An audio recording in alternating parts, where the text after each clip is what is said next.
Got it. Have any of you ever actually been to a BDSM club?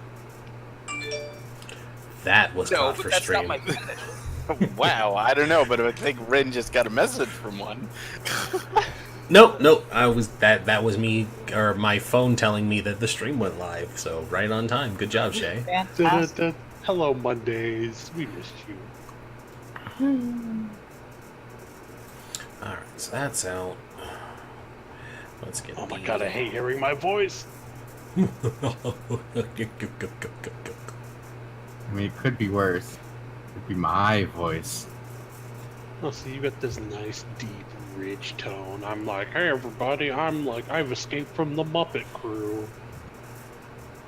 It's the Muppet Show. Yeah. I'm now imagining Frost as a Muppet, and it's just like, it does fit. It does. You think you sound like a Muppet? I think I sound like Chris Griffin. You don't You sound do like not Chris. sound like Chris Griffin. You are not nearly nasally enough. If you want to know how bad my Muppet voice is, that when I was like 12, my art teacher told me to stop whispering so loudly. I said, I'm just speaking quietly. She goes, well, you're starting to sound like Tully from Sesame Street, so you better tone it down. Whoa. Wow. I've never forgotten that. That bitch. Even if it was a dude, that bitch. The hostility too. All right. My thing. Damn it, Marv. What? Why do you do these things to me? Why do you do these things to me just as the games are starting? It's adorable. You guys are really having fun with the robot. Beep. It's beep- like I taking have a beep minute boop, back. Charlie. He's an Indian robot. Beep boop, Charlie. Beep boop. Why am I programmed to feel pain? Alright, that's out.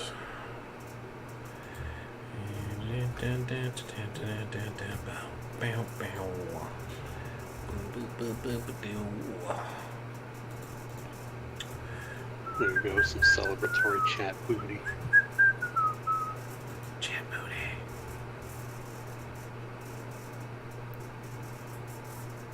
Booty, booty, booty, booty rocking everywhere.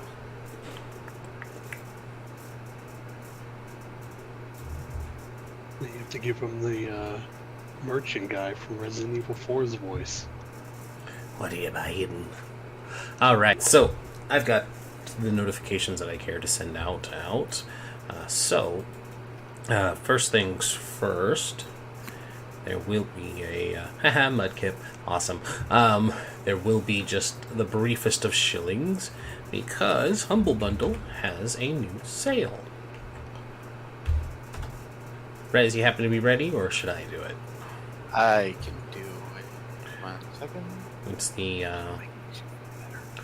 It's the female pro tag sale. Yep.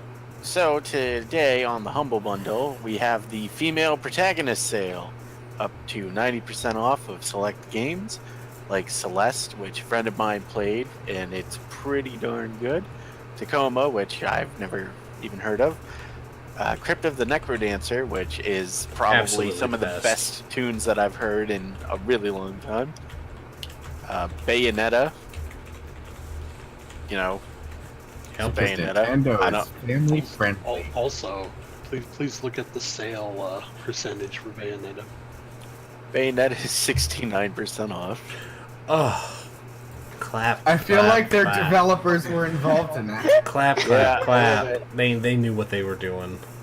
Dishonored 2 is 55% off at $17.99. Dishonored is one of my favorite games. I never got it. Didn't ever get the second one, but I like the first one. Okami HD because yes, the dog is a girl. Yes. It's Amaterasu. It is It the is goddess. Amaterasu. It is, yes, indeed. That is 37% off for $12.59. Remember Me, which I don't know, but it's $5. You fail to remember.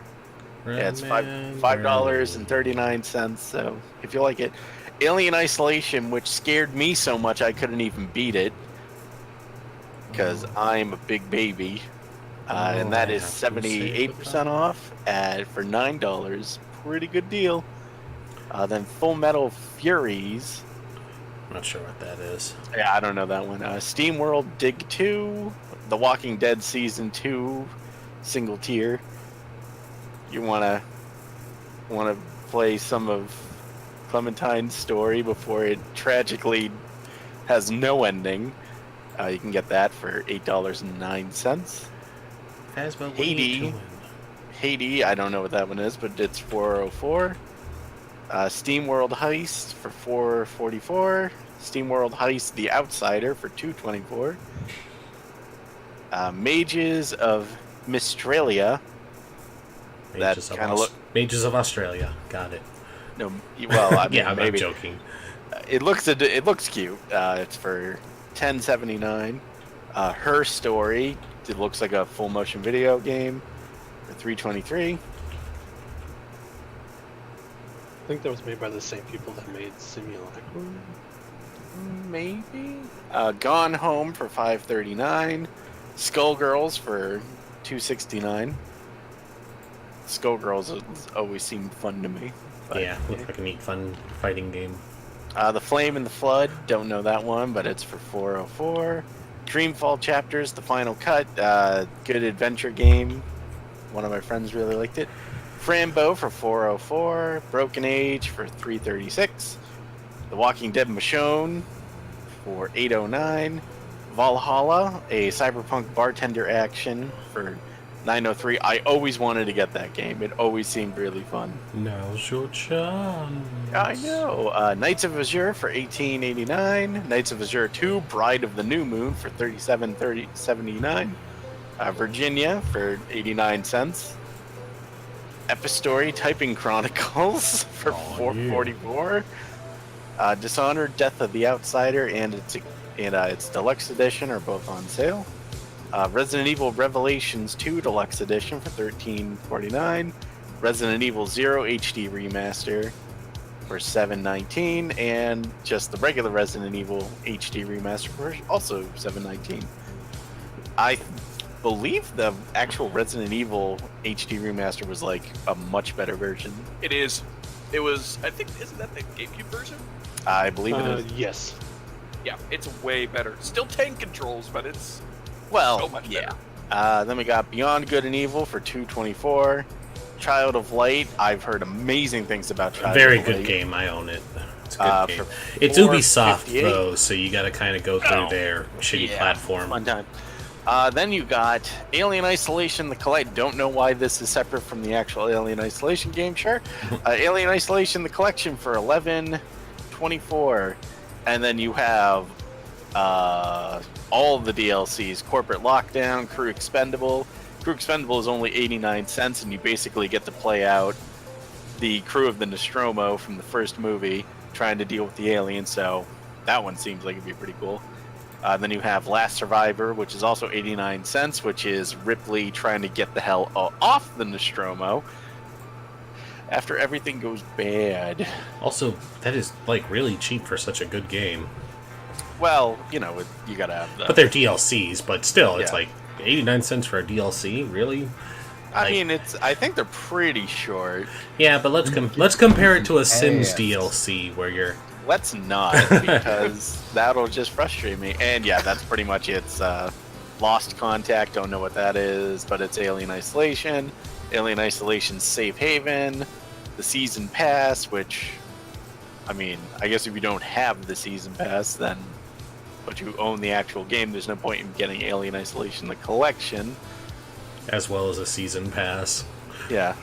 So, The Trigger and Trauma. So I guess there was a lot of little DLC stories. Could have been. There's a lot to work with. Yeah. Also, Yeah, that was a Fun fun fact. game. Ellen Ripley was the first female action hero. I believe it. Sigourney Yep. Weaver is a very, very attractive woman. More fun fact. nobody knew She's when an they were. amazing actress. She is an amazing actress. More fun fact: nobody knew when they were being casted who was going to be the hero. Nice. So Sigourney Weaver did not audition for that role. Be outside of anything, like they're just like, we want you to be like the second in command of this like trucker spaceship. So like audition for that, and then that way they wanted her character growth to be more natural, like as they go through the scenes. Just like they told nobody an alien was gonna burst out of a dude's fucking Yes, chest. yes, that is the best like tidbit. That They did makes- not that know the makes chest burster was going to happen, so those reactions are genuine. Yeah, they really thought that John Hurt just died. I don't think they knew he just died because they saw, like, they rolled out the props, but they didn't know that was gonna happen. John Hurt died, and they all stared. They all stared at him. Well, I mean, I think he actually is dead now. He passed away a little while ago. Rest in peace, War Doctor. Yeah, he's also a They doctor. probably. He got to they be a doctor probably- before he died. That's cool. That always reminds me of those cool things, like in Die Hard, how they got Alan Rickman's surprise base as he's let go, is they told him they'd let him go on 3, but they let him go on 2. So he's like, because they thought they purposefully dropped him early so he wouldn't know how to react to it. Yeah. Oh, rest in Die peace, Hard's a Alan great Rickman. Christmas movie. The best Christmas movie. So I'd just like to say these are some sick beats. You're welcome. You should be thanking me. Oh, this is a different one. I know, but I'm the one that. You recommended looking it up, and I am glad I went with it because, yeah, this is going to be the background music for the entire like 5 sessions. Just This is what Sweet. I've been Gives me listening to life. whenever I play WoW for the past like 6 months. just buckle up. It's sweet 80s synthwave for the next 5 Although, weeks. for more drama moments, Rin, you might also want to look up what they call horror synth. Oh, I saw some horror and some dark synth, and I hadn't gotten a chance to gauge how well it would work, but I'll be looking it up. This session's going to be more of an introduction anyway, so there's not going to really be any horror elements to this episode. So I have time to pad out some true I'm just horror. letting you know. Yeah, no, I appreciate it because this was a great Some suggestion. sick beats. Oop. I got the joke. Alright, so, hi everyone, welcome. Let me actually turn on the recording for YouTube and actually be a responsible YouTuber and upload this eventually, because there's a huge backlog for Forest that I still need to get put up. Right, so, hello everyone, welcome. This is the official first episode of Tales from the Loop, called Tricks and Treats. Ooh, right on time for that sick beat. I have, of course, Rendis the Dungeon Master, and I have brought my players from Forest for the Trees, some of which kicking and screaming about the sad fact that we'll be on hiatus until November. But instead, we're going to be bringing you a new game because it is the month of Halloween, so we are going to enjoy some sick, spoopy scaries, and, of course, I'll go ahead and let my characters introduce themselves before we get started. So, whoever wants to start off, feel free to introduce yourself, and I will pull up a character picture along with it so that the chat can see who you will be playing. Hi, it's me, Corey. It's your boy, Corey. I am currently playing a kid named Jason Mueller.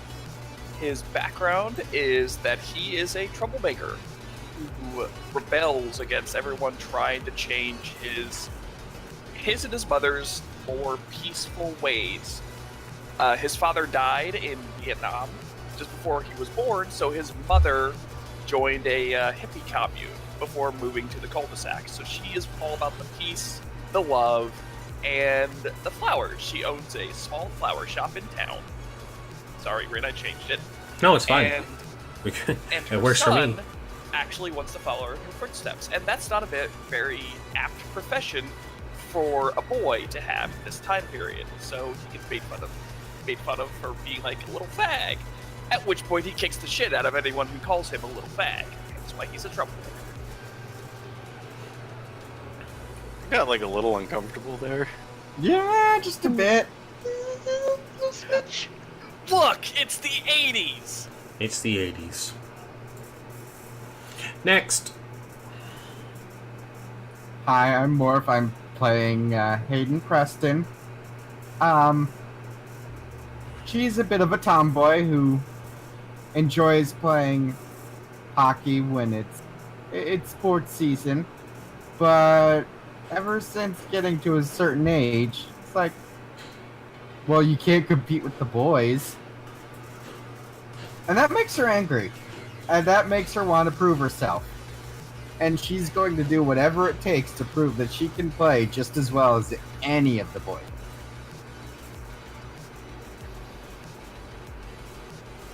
I am Shay, and I'm playing Ashley, aka Kid One.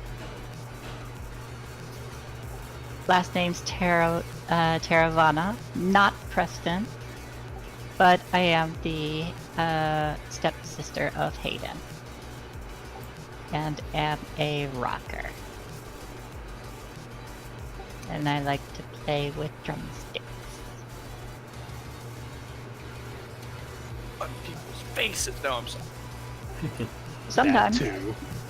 Hi, I'm Rez. I am playing Olwen Crowley. She is a Oh. very sad child of 11 years old that has unfortunately had a bit of a rough upbringing. Her mom is a single parent, and she is into the Wiccan craze. So a lot of kids like to tease her for being that weird little witch girl, not helped by the fact that she has a black cat named Mr. Mittens that, is typical cat, doesn't really do everything that Olwen wants. But, it's a cool cat. Olwen herself typically hangs out with the other kids because they don't run her off, basically, is her reasoning. So they have a friend for life in Olwen because of that. Aw. Protect the little sister. It just means we're all gonna die young. What?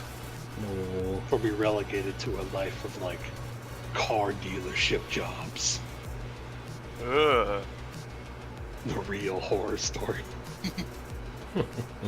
Speaking of nerds, Speaking of nerds, I'm Frost, and I'm playing William Buxley Jr., the resident computer geek who's been tinkering with stuff so long due to his obsession with, technology and science fiction that their parents had to get a second home computer because he took the first one apart to play with it.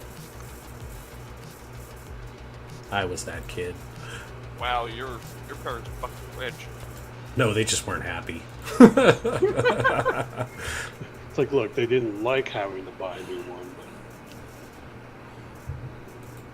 and he's met all of them because he's lived in the block with everybody, and they're all like Olwen. Basically, they're all just they don't reject one another, so he helps them with their homework and stuff too.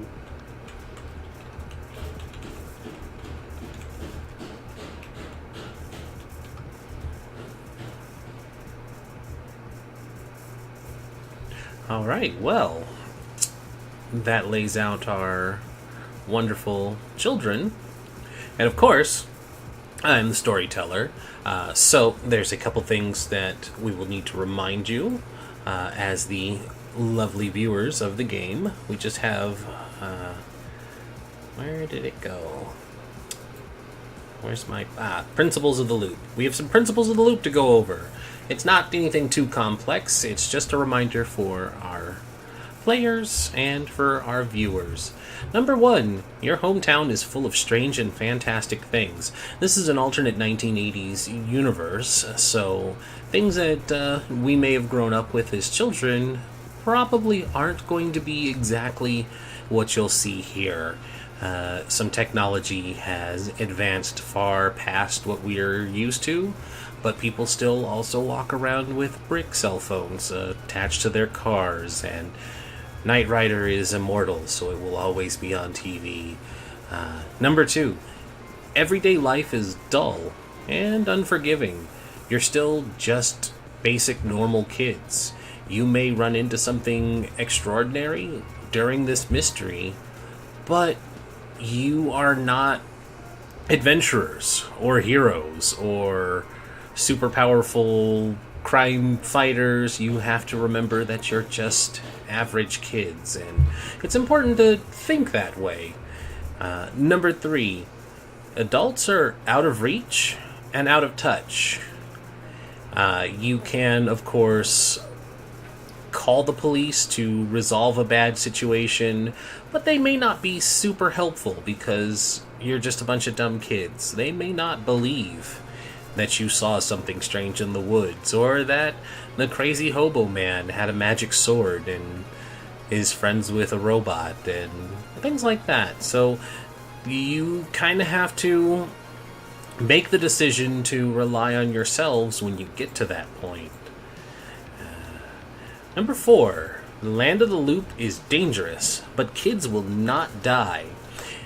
And I will emphasize that kids is capitalized. You, the players, are the kids with a capital K. You will not die.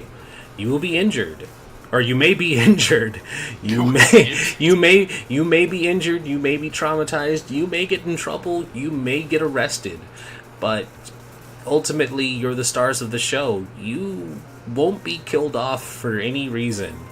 But that being said, it's still dangerous, and doing crazy and silly things have ramifications of their own.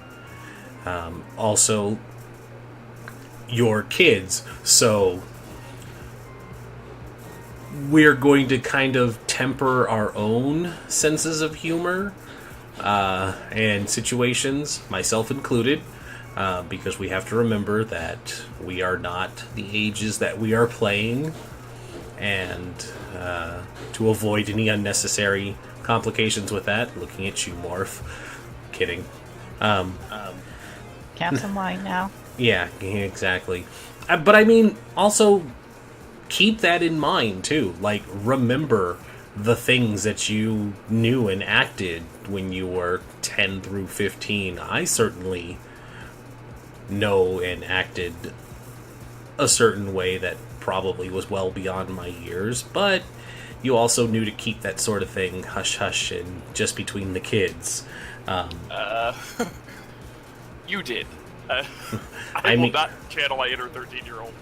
I mean, hey, you can do you. I'm just saying, you're not going to be swearing in front of the adults, but if you're swearing in front of the kids, that's a different story.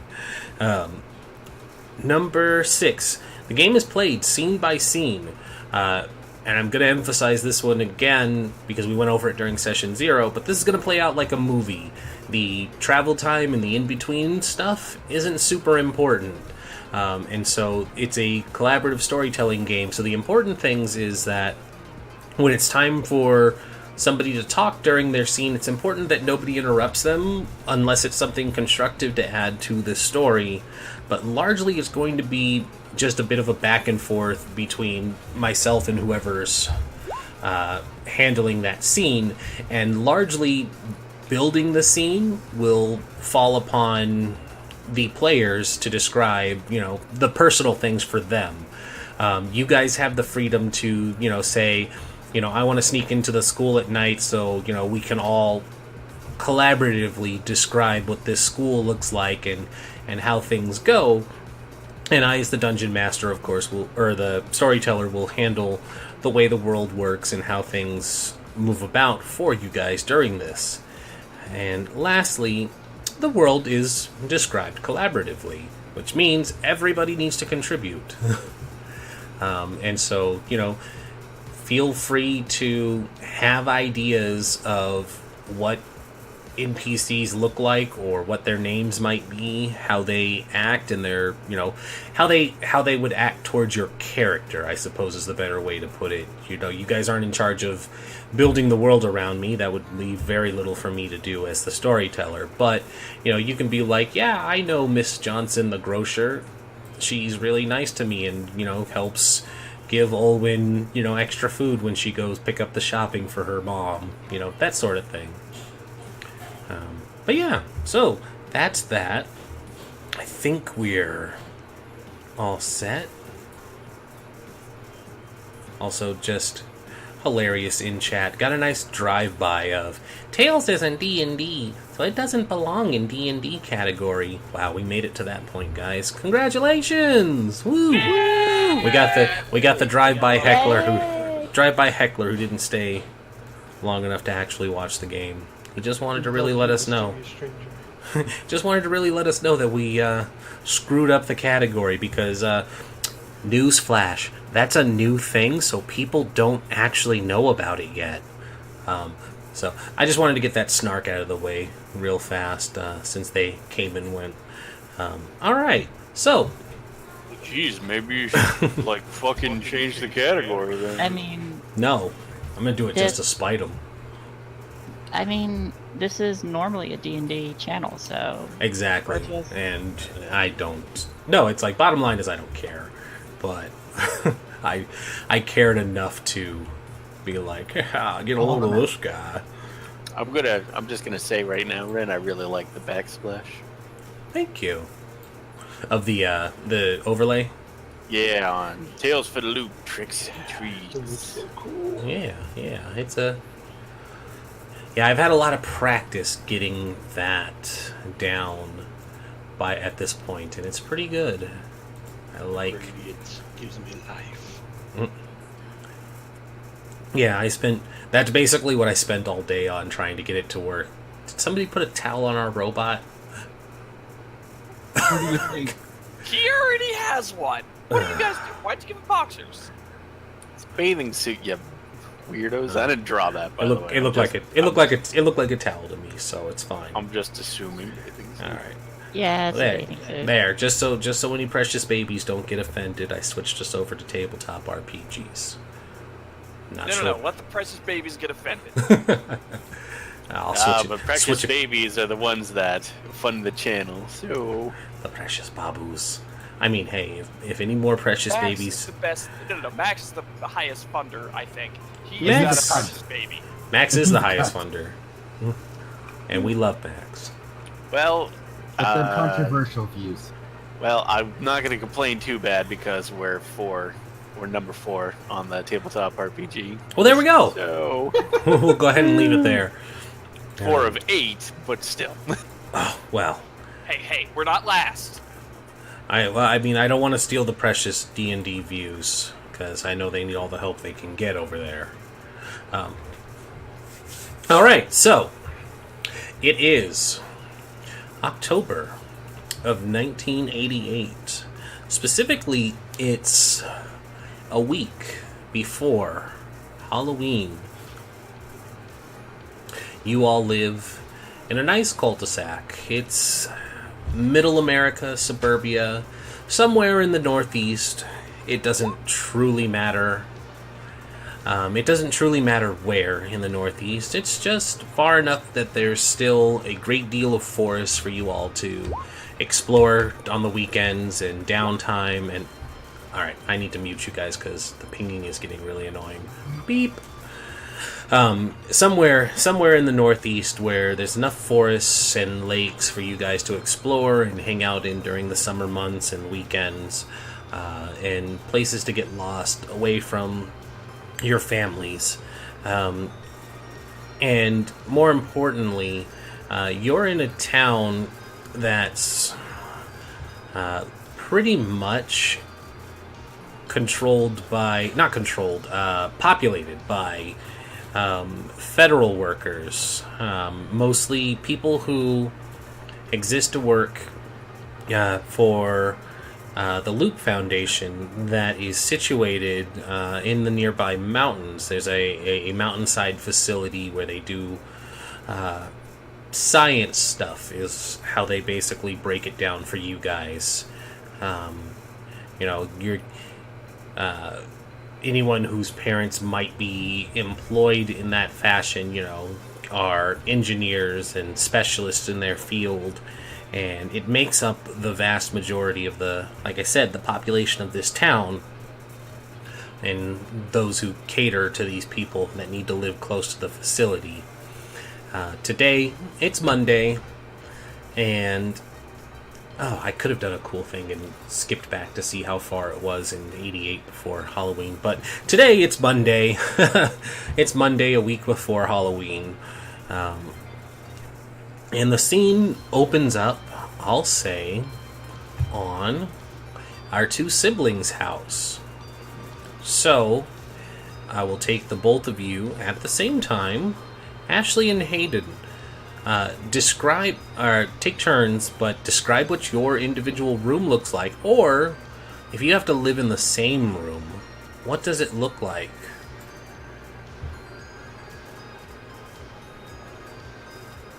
Well, just one thing I poked around. 24th of October, Rin. 24th of October? Yep. Cool.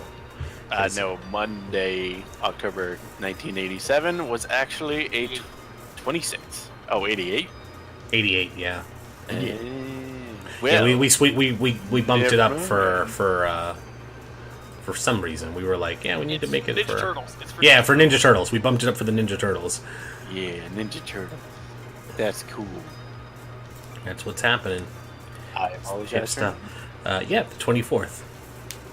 Okay.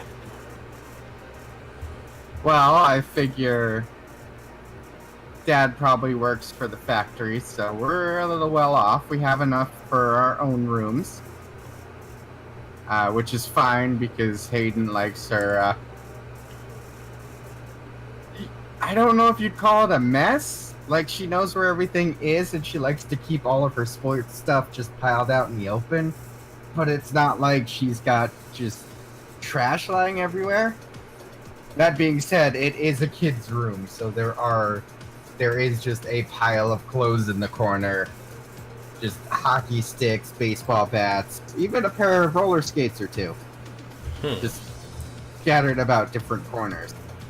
She's got her desk with her schoolwork on it, just still open from the night before, because she doesn't like packing up until after breakfast, really. Okay. And her bed's never made. My room is filled just like wall to wall with posters and stickers and all sorts of stuff. A little bit cluttered, but not too messy. I got one of those really old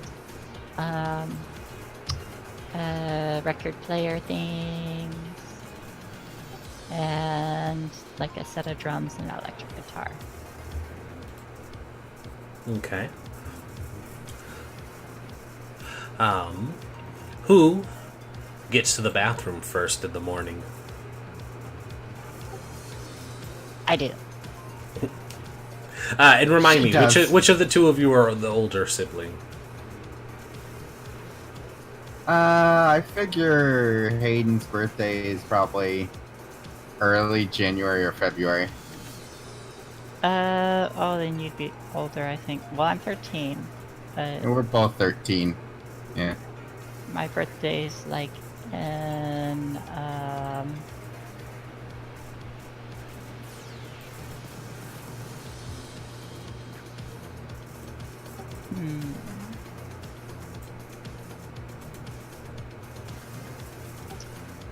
I'm gonna say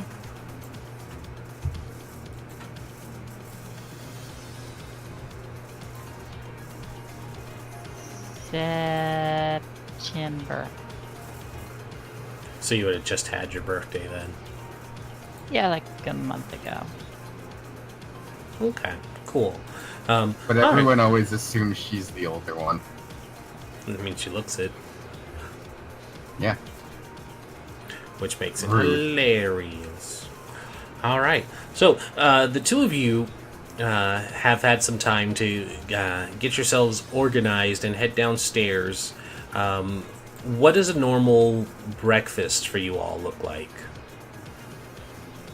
Let's set the scene. You all come downstairs for breakfast. Is mom and dad able to sit down and eat with you guys? Is dad one of those who, runs out the door with his toast and briefcase?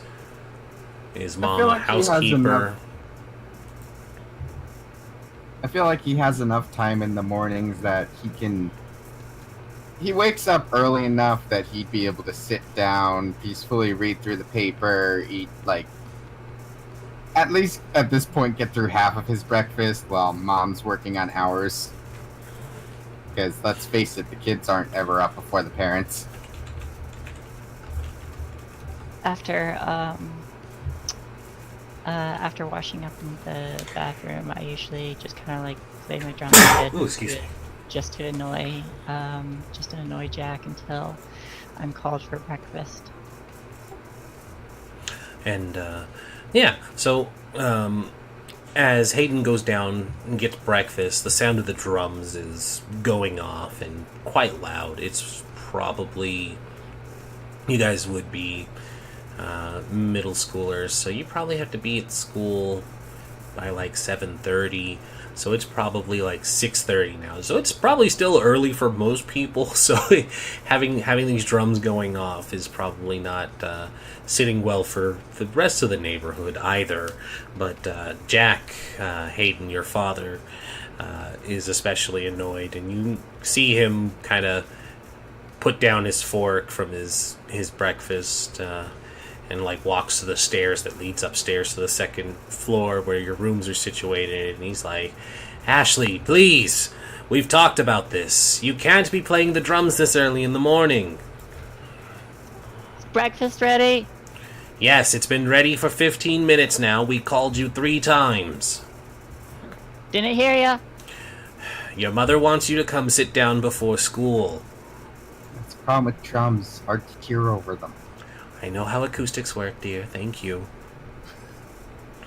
I play 10 more seconds and then come down. And I slide down the banister. Ah, the 80s. And he's still standing there tapping his foot as you keep playing, and then you come down and he says, "We've talked about this. Don't slide on the banister. You're going to fall and break your neck." Happened before. Then I go to the table. And he kind of grumbles and he's like, do it for the mother." What was your mom's name again? Oh, I thought I had it in my notes, but everything I've written just kind of disappeared since yesterday. Last night, I joked Nora. She joked Jack. Yeah. So Nora. Yeah. Okay. We named each other's parents. I mean, that's fine. Hey, Mom.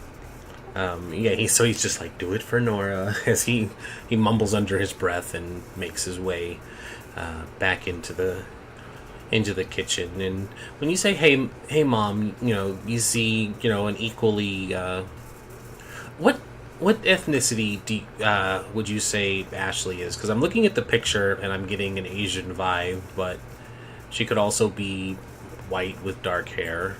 But how would you describe Ashley's ethnicity? Could be Asian American, half Asian. Okay, so is her mother or her biological father?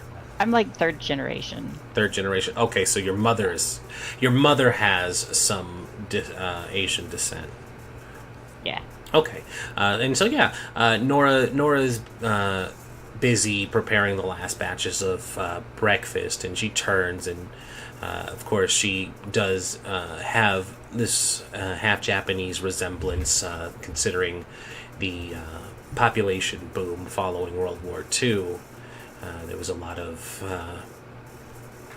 immigrations that followed, and big population surplus And so she kind of turns and she smiles and she says, Ashley, we have talked about this. You can't be playing your drums this early in the morning. It stresses Jack out before he needs to go to work.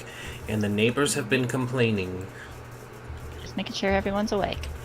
Oh, don't worry. Everybody's awake now. Yeah, but other people in other houses want to stay asleep. And Jack kind of grumbles at that. He's like, nonsense. Decent folk of this cul-de-sac should all be up and getting ready for work and school as well. Yes. We don't have any lazy layabouts here. No filthy commies or dirty hippies. And he kind of he says that, but he walks over to the kitchen window with a cup of coffee in his hand. He takes a sip and he glances across the street to where the Muller house is.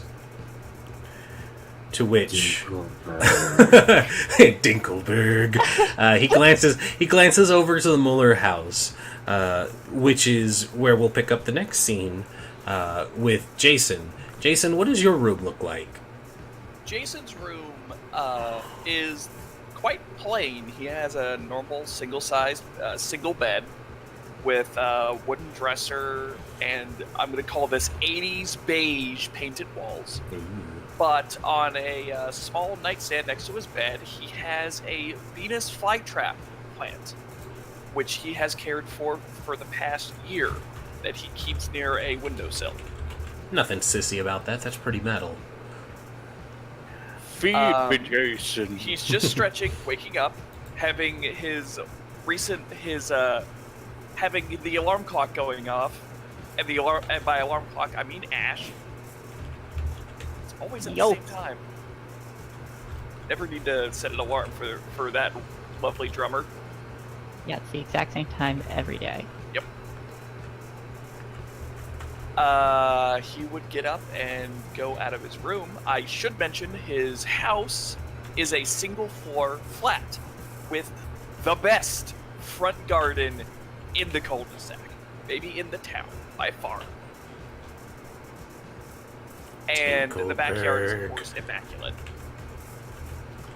They tolerate having her around because she drives up the housing prices. Oh yeah.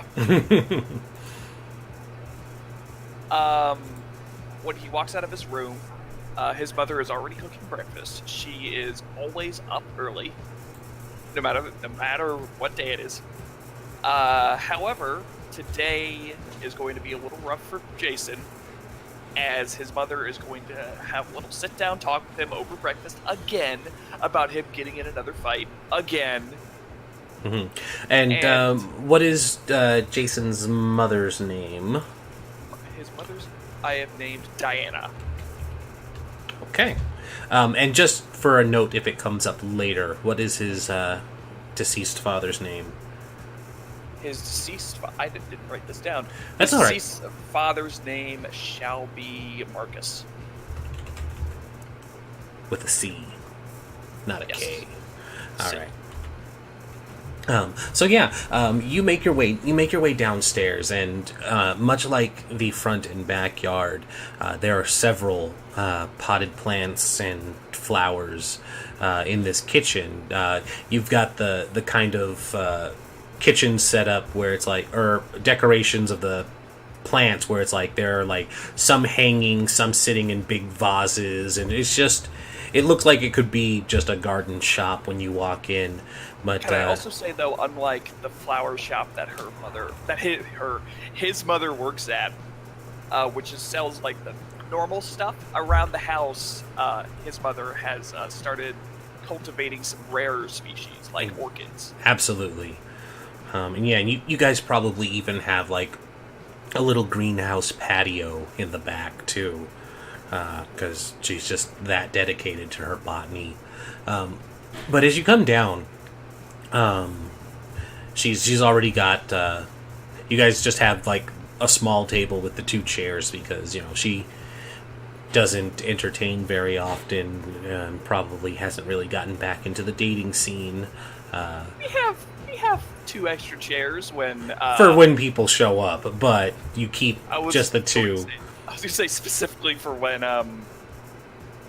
on notes when Olwen and her mother show up. Yes, yeah.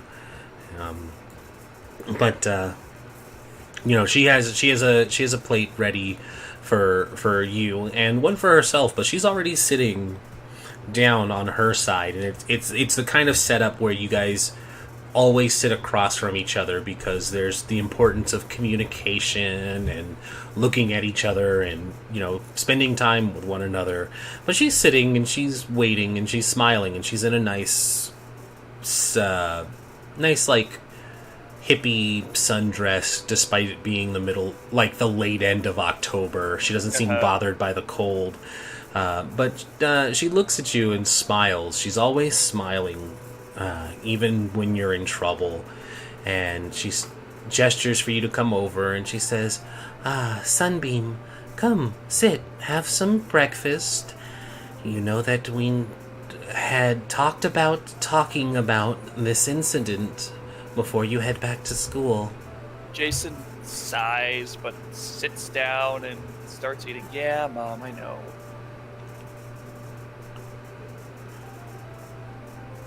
Oh. He doesn't say anything else. He's waiting for her to continue. Now, Sunbeam, I know that the boys can be a real pain, a real drag, and she does like the air quotes. And she's like, I know they can be a real drag. I roll And my eyes. you feel that you need to defend our honor as Mullers. You have that fire that your father had. He was a real warrior too, and I just don't want to see you go down a bad path. You need to be better. You need to be an example for the other children in the cul-de-sac. The Dalai Lama says that it's an eye for an eye makes the world blind.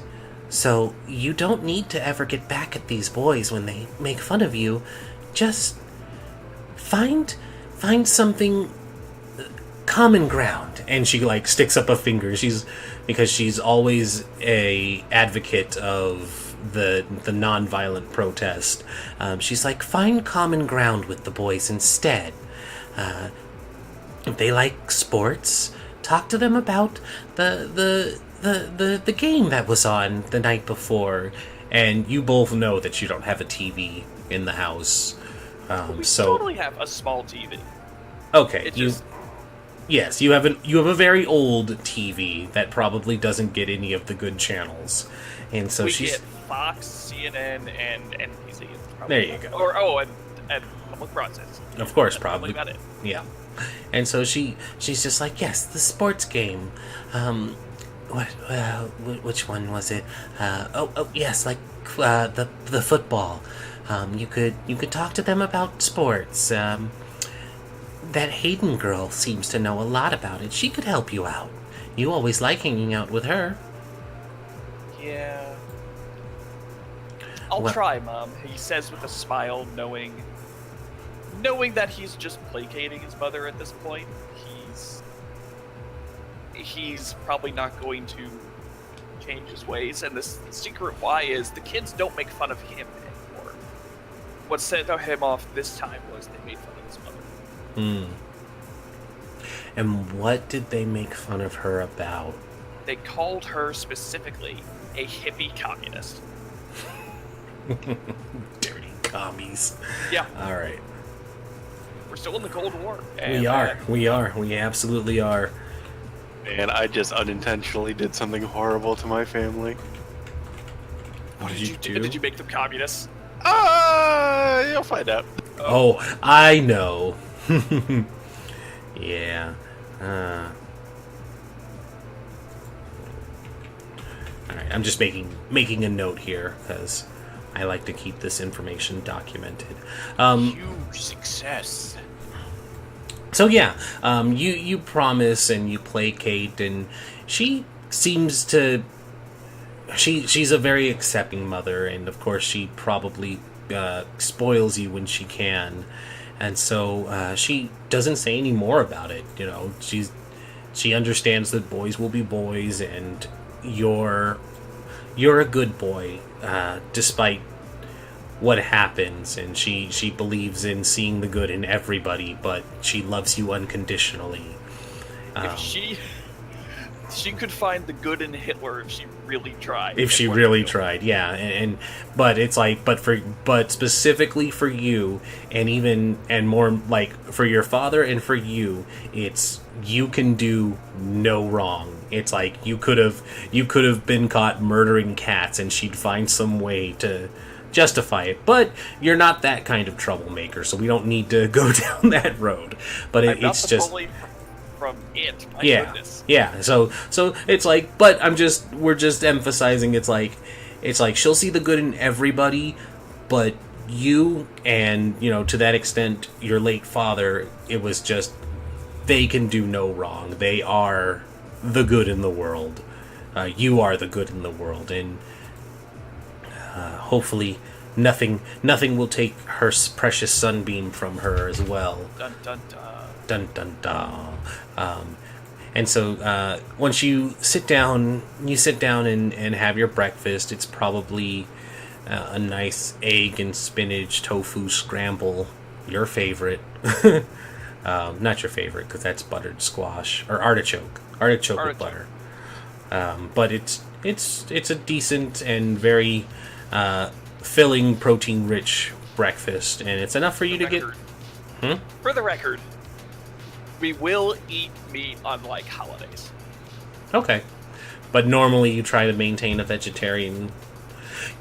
Well, she tries to maintain a vegetarian lifestyle. I think it's more that vegetables and whatnot is one sustainable. We have our own vegetable garden in the back, and if that doesn't work, it's cheaper. Yeah, and I mean, Jason is free to eat meat when he's out with his friends, but I will say that the mother probably encourages as little animal cruelty as possible, because that's fair. Even if she's not a dirty commie, she is a filthy hippie. Wow. Yeah, well, I myself through the screen. No. All right, and so that's where that scene will draw out, and the camera will pan to a new house, which will be over at William's domicile. William, what does your room look like? Very, like the walls are, like a dark blue, kind of like the stereotypical boys' room color. And he's got a lot of posters of, like the Milky Way and the solar system and all kinds of stuff all over the place. Mm-hmm. All right. And, for notes and stuff, you have both parents, correct? Yes. And what are their names? His father's William Buxley Sr., and his mother is Margaret Buxley. Margaret? Mm-hmm. I can never remember how to spell Margaret. Margaret? Margaret, yes. There we go. Okay. You don't have any siblings, right, Buxley? You're an only child? That's why you live your extravagant computer lifestyle. I'm seeing if he's got a few, he's got like two sisters, but they're older than him, so, they're off doing their own thing. What are their names? Rebecca is his oldest sister, and then the middle sister is Susan. Susan. Sisters. Yes. All right. So you had the luxury of being the only boy, so you have your own room. Your sisters were not so lucky.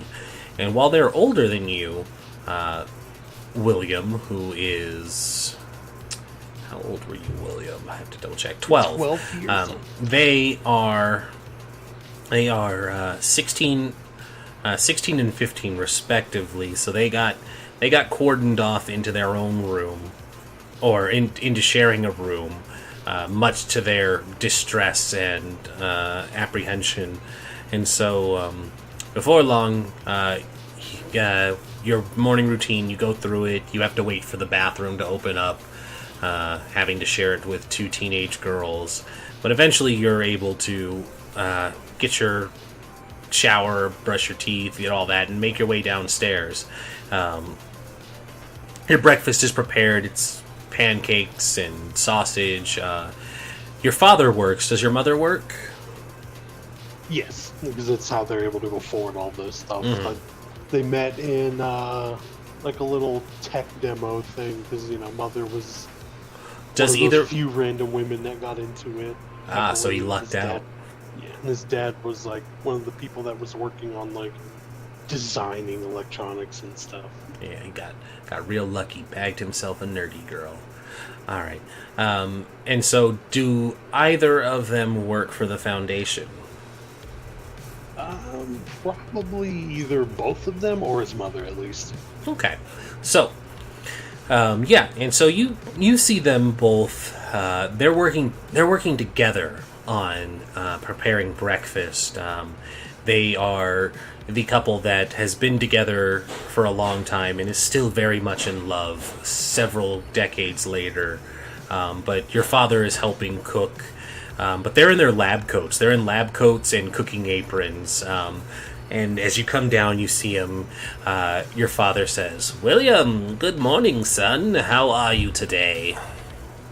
Well, about as good as I can. I'm still waiting for to hear back from that one place about those robots that they're making at that one store. Ah, yes, the Asimov Foundation. They had made some real progress in the robotics.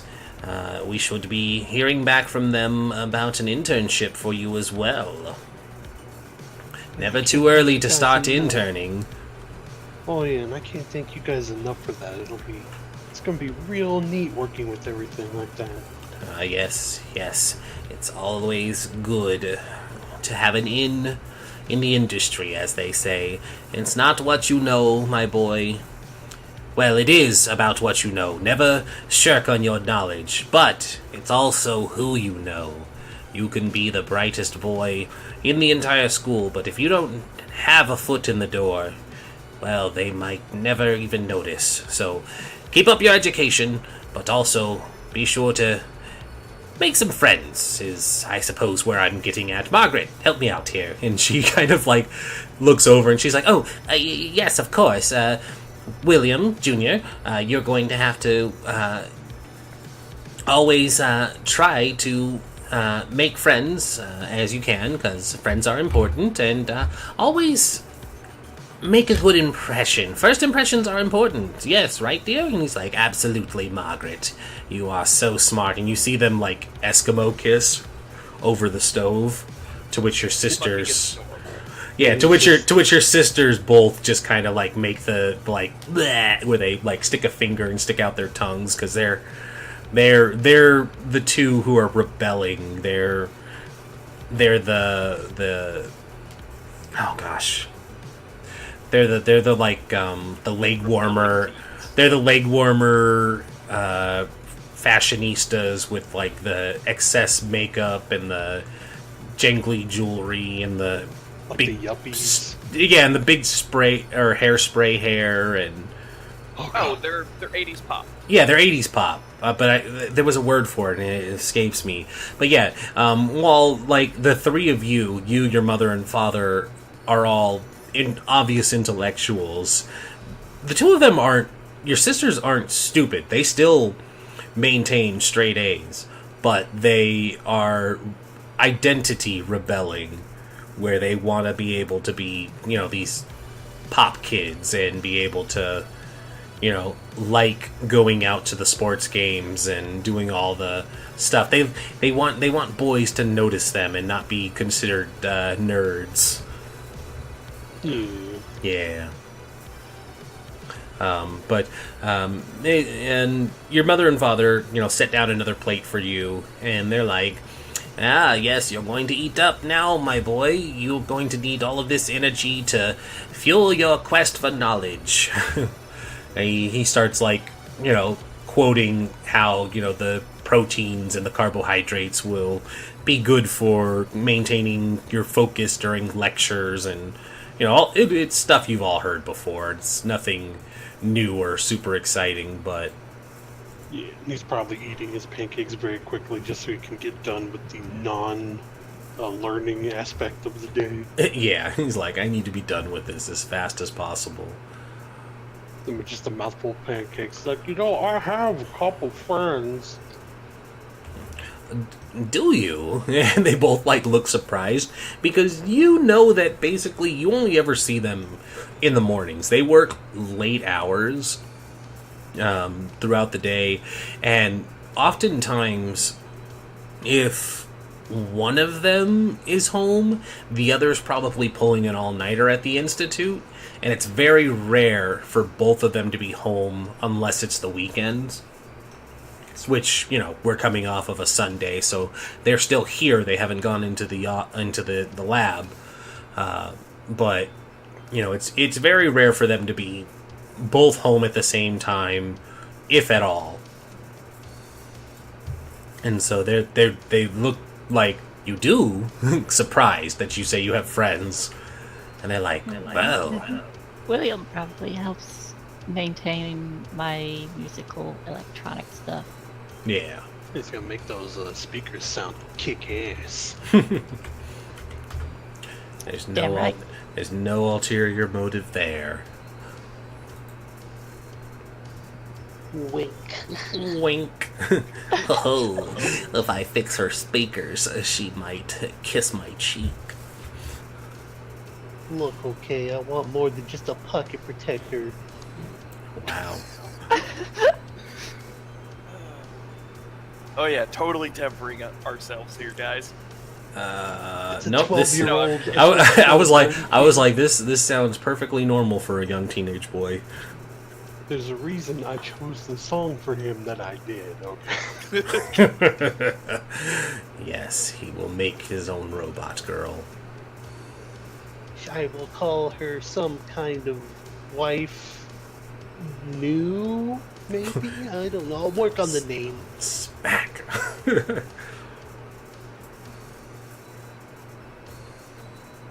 Disturbing.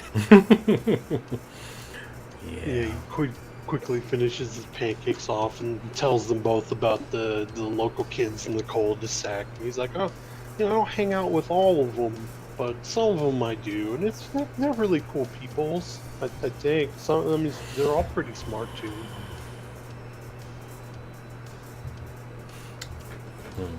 Oh, well. The dad's like, oh, well, that's good. It's very good. Yes, very good indeed. William, dear, we need to be going. And he's like, you're right, Margaret. It is time to go. And they both walk over. Each gives you a hug and a kiss because you're just the affectionate family.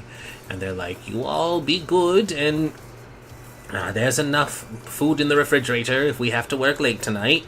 And yes, that is something for your family as well.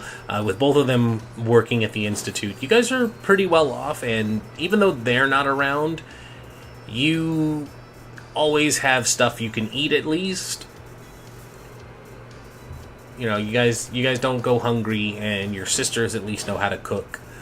So you guys, the three of you, make do. Your smart house takes care of you. Yeah, your 80s smart house, your robot maid. I wish it's all just connects, man.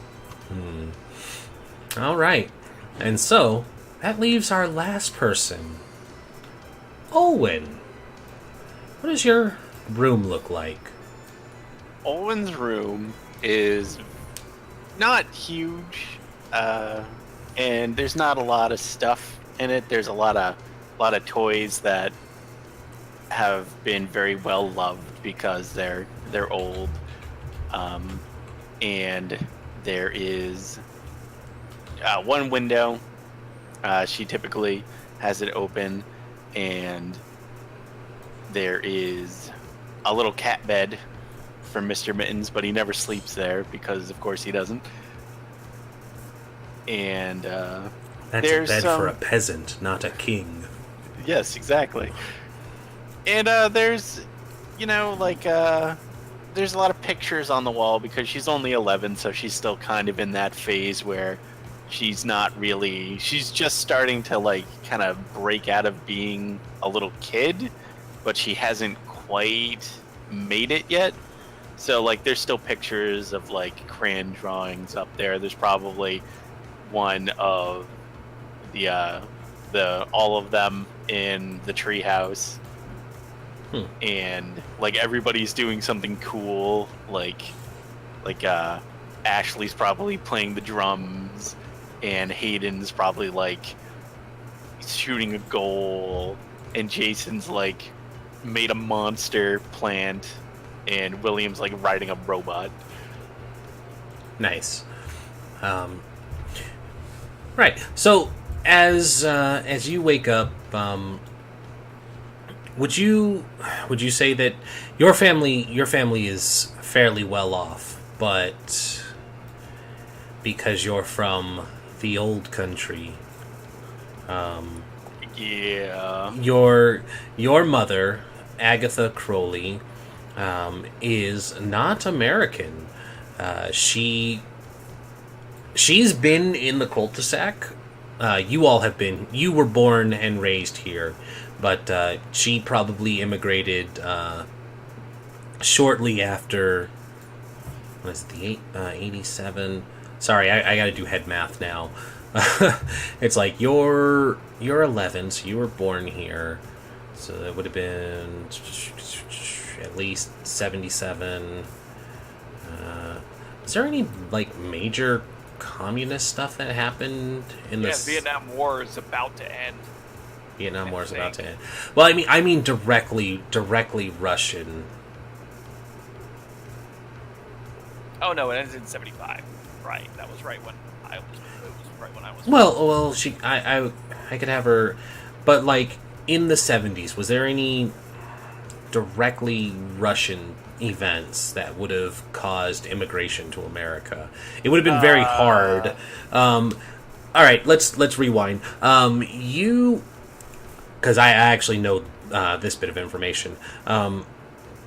Your mother is actually she's Russian and she speaks fondly of the old country. She was initially from East Germany and was able to move from Russia towards East Germany, where it was a little more prosperous once the glamours of communism started to show that, or rear its ugly head. She started working her way west, and in the late 70s managed to make her way to East Germany and then get smuggled across into West Germany, after which she was able to get over into America. But because of that, there's a lot of stigma with your mother, particularly one family doesn't seem to trust your mother as well as Jason's mother, one for being a hippie and one for being a dirty commie. But of course that sentiment is never openly said between the adults, even if the children have loose lips, because of course children will repeat what their parents say behind closed doors. But as you make your way downstairs for breakfast, you don't see your mother. You find that your breakfast is probably just a pre-prepared bowl of cereal, and you know that there's plenty of milk in the fridge, and like most mornings, you're probably fending for yourself. And so how does breakfast go down? Let's... Oh, it's like is especially coming off of the scenes of everybody with their families. Like this is absolutely like the kind of like the kick in the gut scene where it's Mhm. like not everybody in Yeah. this group has a good life. Like it's Olwen just especially coming right off of the Buxley house, where it's, you know, oh yeah. it's It's- we love you, son. You're so great. You've got a bright future ahead of you. And then it just like it split screens to Olwen just sitting there eating her cereal alone. And you probably don't even have good cereal. You probably have cornflakes because It's off-brand cornflakes. Yeah, it's not it's even off-brand like, cornflakes. yeah, It- it's like no, you know what it is? It's like it's shredded wheat. oh, you got just Oh, plain no sugar. plain Yeah, shredded no wheat. sugar. It's just shredded wheat, and I also you know imagine- Owen just sits there, and she's just kind of like, oh, I'm sure she's busy, but like she knows her mom loves her. Yes, but, no, her mom- which is why the effort at least got that far. She had the cereal ready for you. She just wasn't here when you got up in the morning. Yep, and you know Owen's kind of like, oh, you know, it's okay, and she kind of like carries Mr. Mittens over to the table and puts him down, and then he immediately just runs off because he's a cat. Mhm. And then she just pours her milk and she just eats quietly by herself. I also imagine that the only light coming in through the house is coming in the house aren't any electric lights. It's just coming in through the windows. Probably, yeah. Yeah. Like she'll open the fridge and a light turns on and it like spooks her. She's not used to electricity. Oh, Mom must have changed the light bulb. Oh, it's so sad. It's so sad. And then you know Protect. she eats and then she gets Oh her no! bag. Oh no! Max is ready to fight. He says, "Dude, cornflakes are great." Did the music It's stop? The music Off-brand stopped. cornflakes. Yes, but it is Cornflakes are great if you live in the upside down world of Australia. right. Just slap some Vegemite on those cornflakes, and you're good to go. Oh, So yeah, she eats alone and then she probably, you know, gets her bag, which is probably left, you know, out for her. Like, you know, everything's ready for her. Just her mom wasn't there. Mhm. So she'll eat and then she'll pick up her bag and she'll head on out.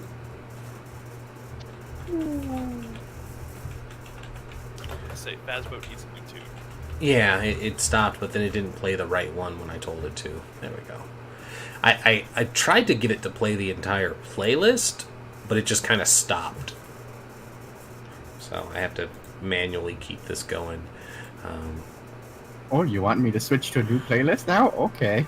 Also, thank you, Morph. That is a good thing to have too, because yeah, it's like I know the Germany stuff because of course I was born in Western Germany at 1988, so I know stuff that happened around there. I was just trying to think what happened in Russia particularly that would have caused somebody to leave. Alright, so with that, we have our establishing shots of our characters, and we transition now. We'll say, do you all walk to school or do you ride a bus? We probably ride a bus in the same block. Oh, you're all in the walk. same cul-de-sac, so you would either walk together or take a bus. Actually, how big's the town? That will tell us. It's a medium-sized town. There's I can 1980s midtown populations. We're walking. That Yeah, we're walking. Yeah, it's a walk. Or Owen's got like falling apart shoes and everything. Oh my god! But I mean, No. if you guys were like, we'll say like, if you're in the say like the Pennsylvania, New York kind of like that area, but it's a and like I said, the emphasis is more that it's like this is a town that got built up around this Loop Institute, Yeah, and well, so Yeah, because if it was like a more rural area, we'd take the bus because the school would be so far away. yeah. Well, what's the easiest for the story to accommodate? That's what I'm asking. That's what I'm asking more- you guys. It's So, it's we're- whatever we're works for you. Yeah, if We're we're walking. talking like what would be more interesting, more can happen during a walk than in a bus where it's like there's supervision. Yeah. All right. So you guys walk then. All right.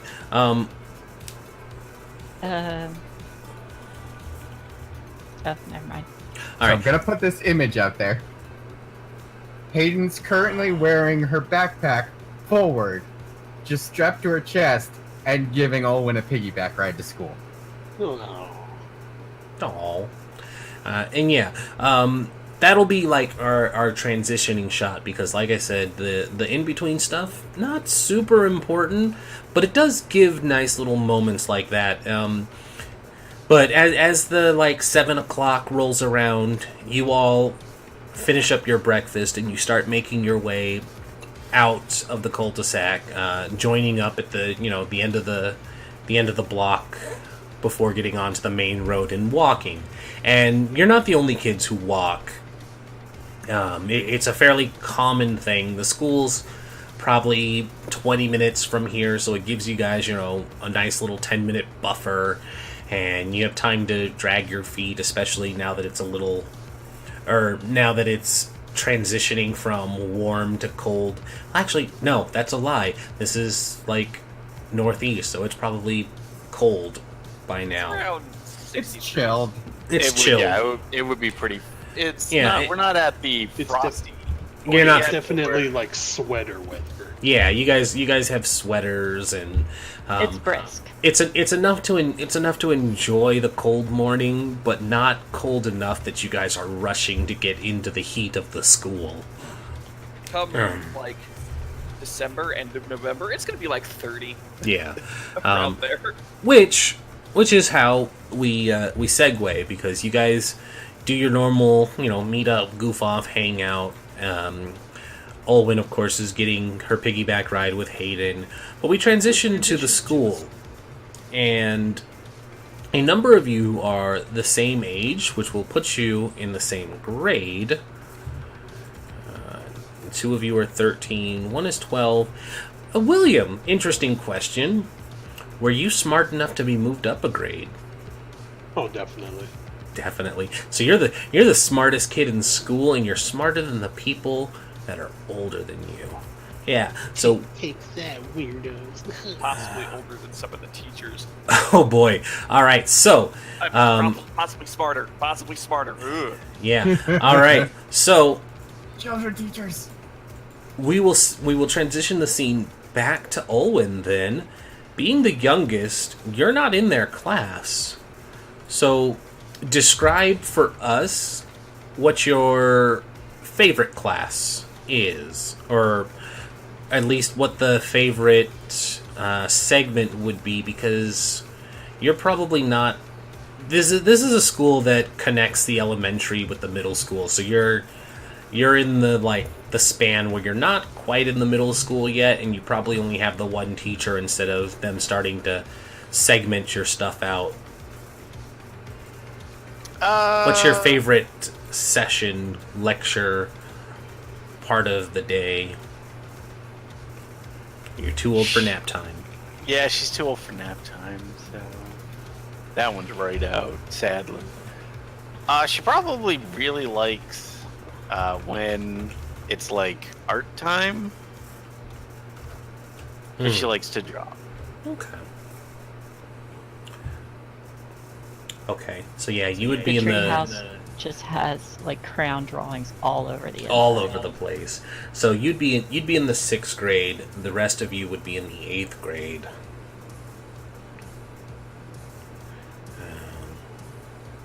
So yeah, so you have a really nice teacher.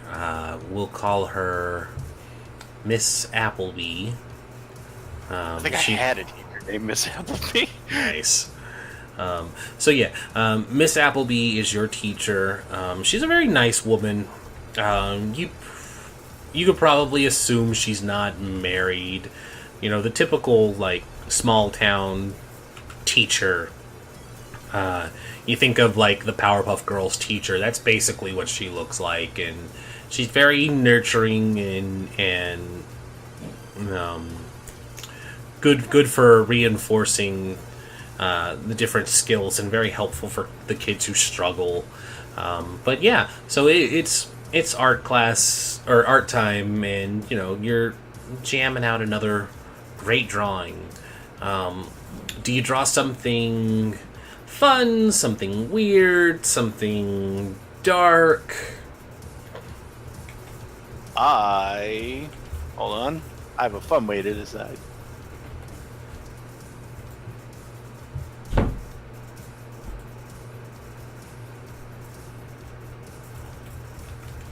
Ooh.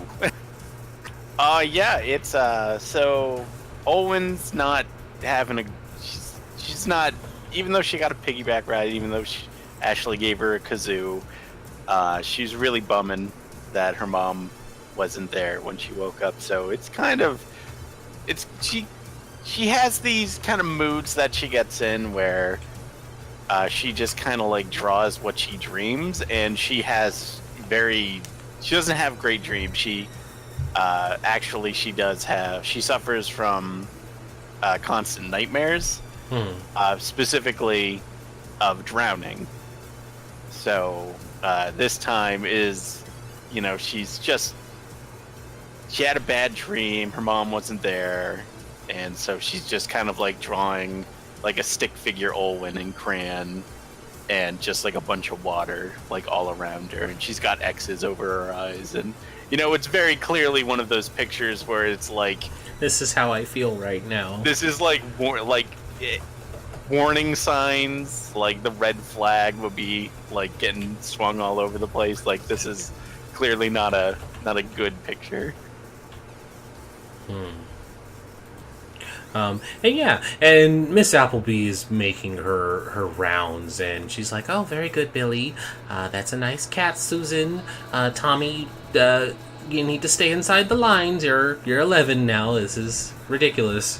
But she comes around and she sees yours, and she's like, "Owen." And she kind of like kneels down beside you, and she's like, "Owen." This is clear. This is definitely not the first time No, that it's- she's seen this picture. It's absolutely not new, and the concern never leaves. And she immediately notices what it is, and she kneels down next to your desk, and she's like, "Owen, sweetie, is everything all right? You're not drawing a happy picture today. Do you need to talk?" I had a bad dream. Oh no, what about? She just kind of kind of waves a hand at the picture. Oh, you were dreaming about the lake again. Uh-huh. Oh no, I'm very sorry. Well, don't worry. It's just a dream, and the important thing, Olwen, is that now that you've told somebody what your dream is, it can't come true. Oh. Yeah, Just like instant like brightens, like, oh, right, you said that before.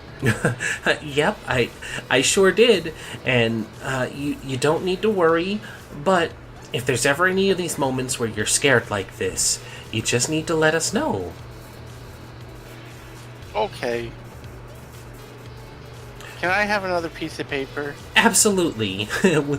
Art. We have art for another half hour, so you can draw until your heart's content. And she does. She gets you another piece of paper where you can start drawing and get what you need done to keep up the good get the good vibes back. So we'll transition the scene again, but this time to the older kids. You all have this class together, but this is probably your least favorite class. what class is this that the four of you are in? That we all hate collectively. Yeah. Oh, if I remember my least favorite classes, it was. And it could be Oh, your God. it could be your least favorite for any reason. You don't like the teacher, you don't like the subject, you don't like the people that are there. It's just your least favorite. The silver lining of the class is that the four of you are in it together. I believe Jason's would be history. And Social studies. The just yeah, any type of Social studies. the Oh my- blanket history geography. All right, I can't be friends with you two. No, That no, was no. my favorite. Out That of was my second out of favorite character, I fucking love history. In character, I had bad teachers. why Jason hates it. One, the teachers hates him in general. But two,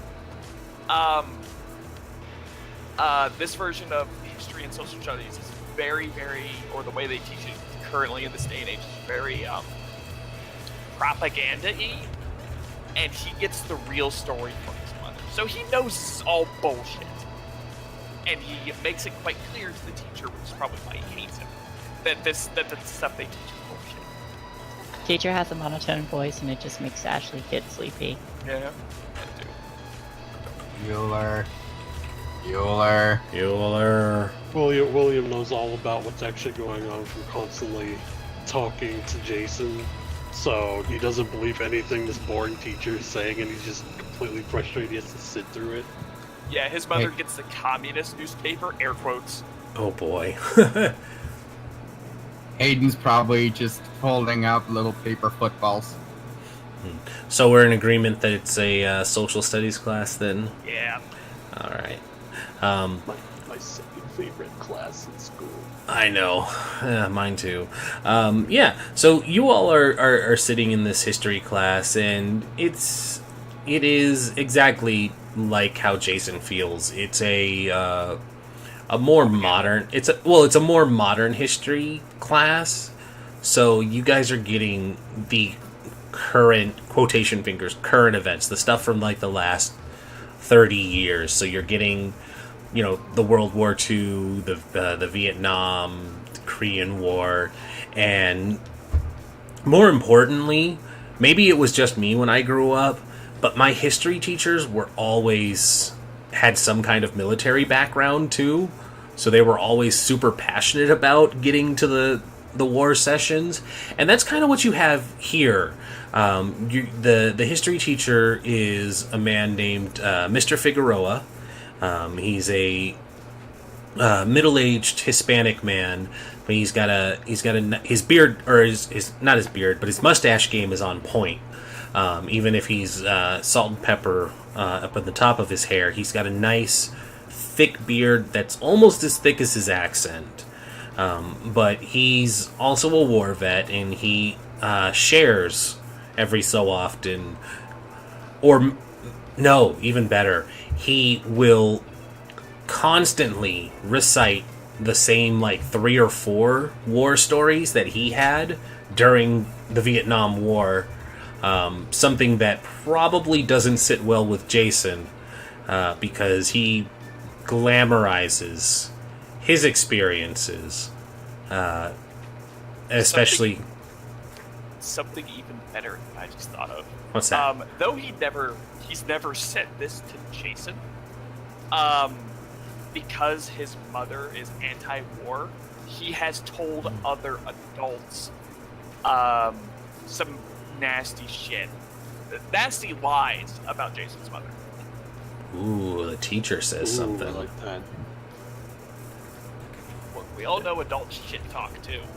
Yeah, they do, and I mean, and that's we established. That's why your parents will never say anything to her directly, but as we saw with Hayden's father, they'll talk behind closed doors, and that's how the kids know how the adults feel, and they regurgitate back to Jason at their own misfortune what their parents say, because if the parents say it, it has to be true.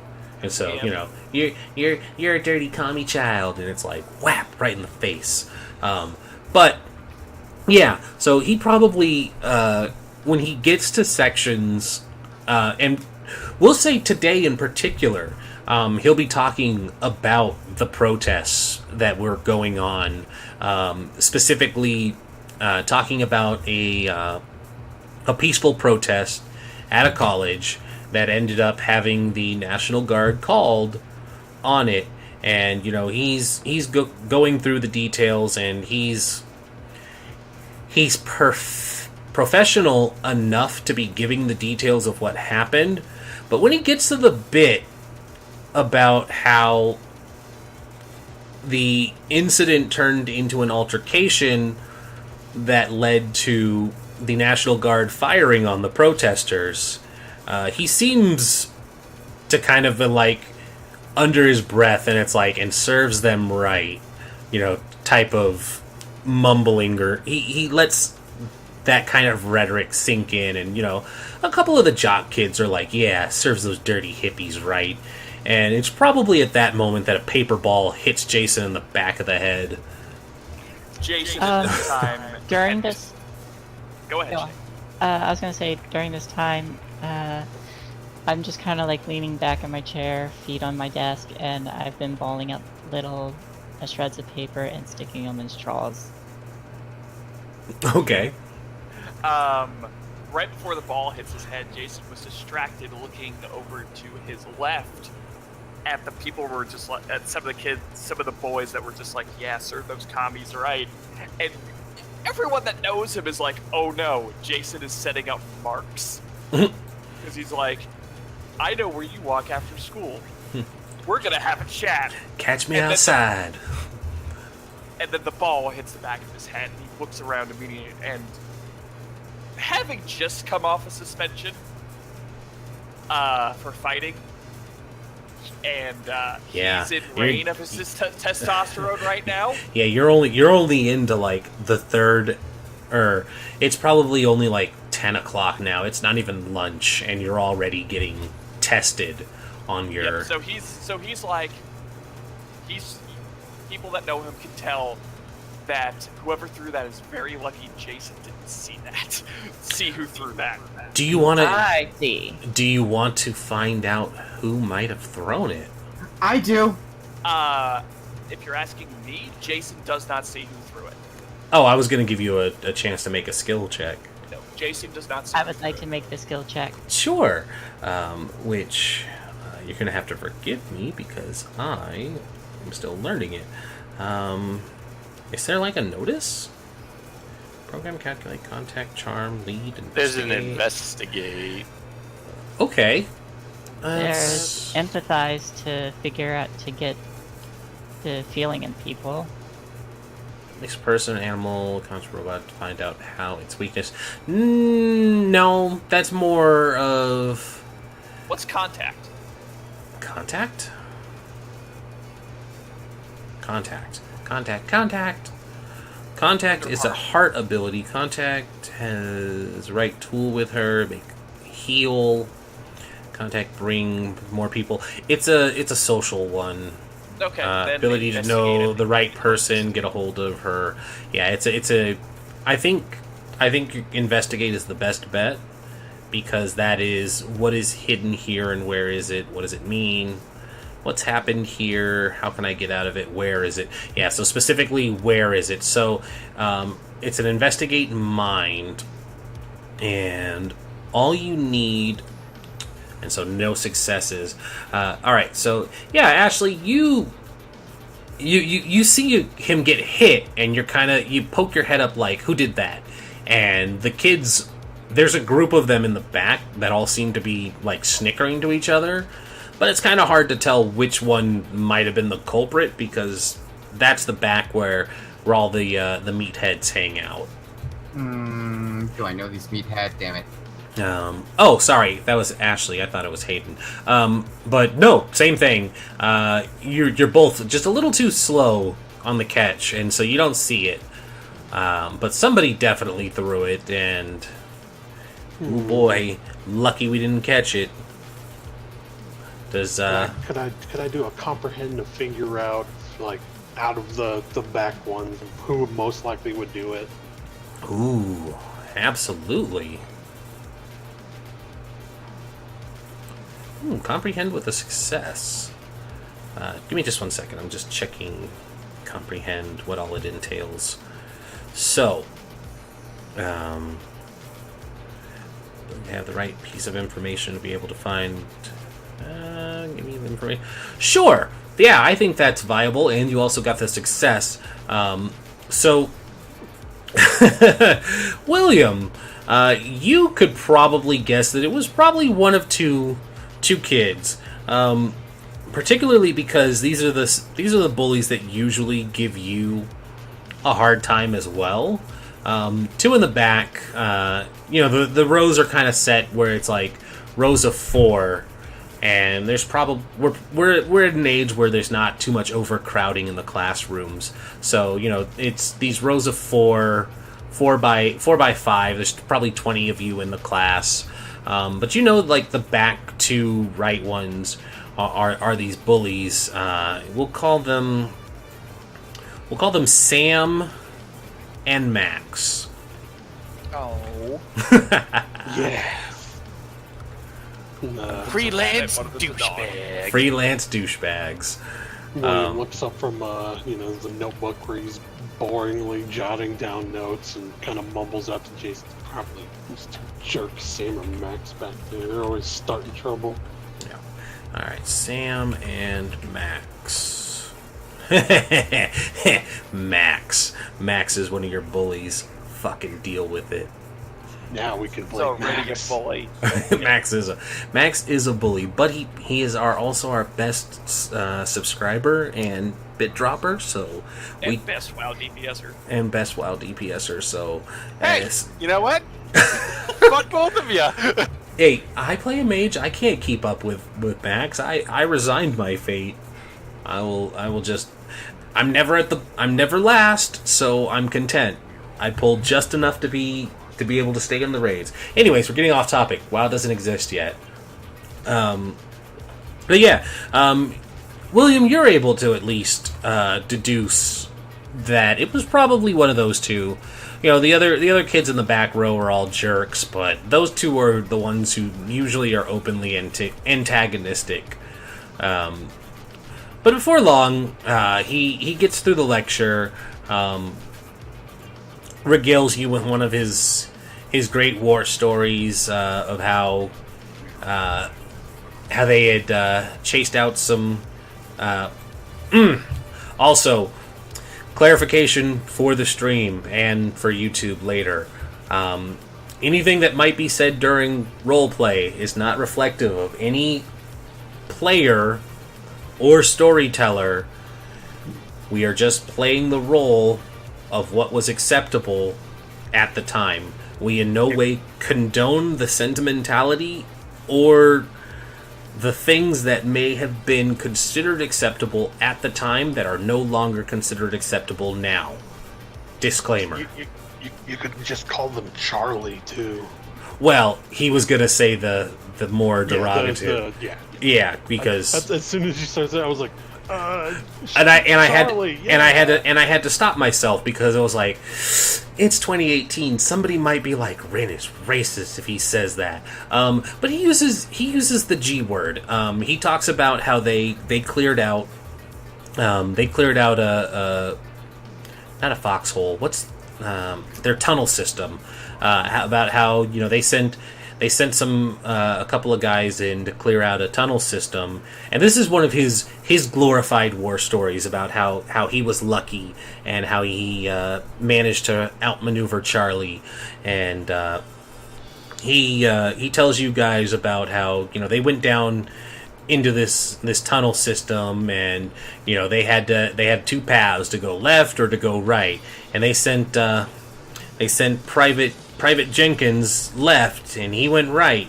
And of course, Private Jenkins, God rest his soul, he had the misfortune of going left because that's where Charlie had been held up.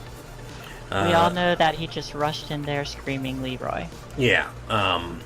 he took the left path where Charlie had set up some defenses, and basically he regales the story because the way they had it set up, where they had these choke points in the hole or in the walls, where you could just stick spears through, and of course it's not enough for a person to be able to turn and fire on.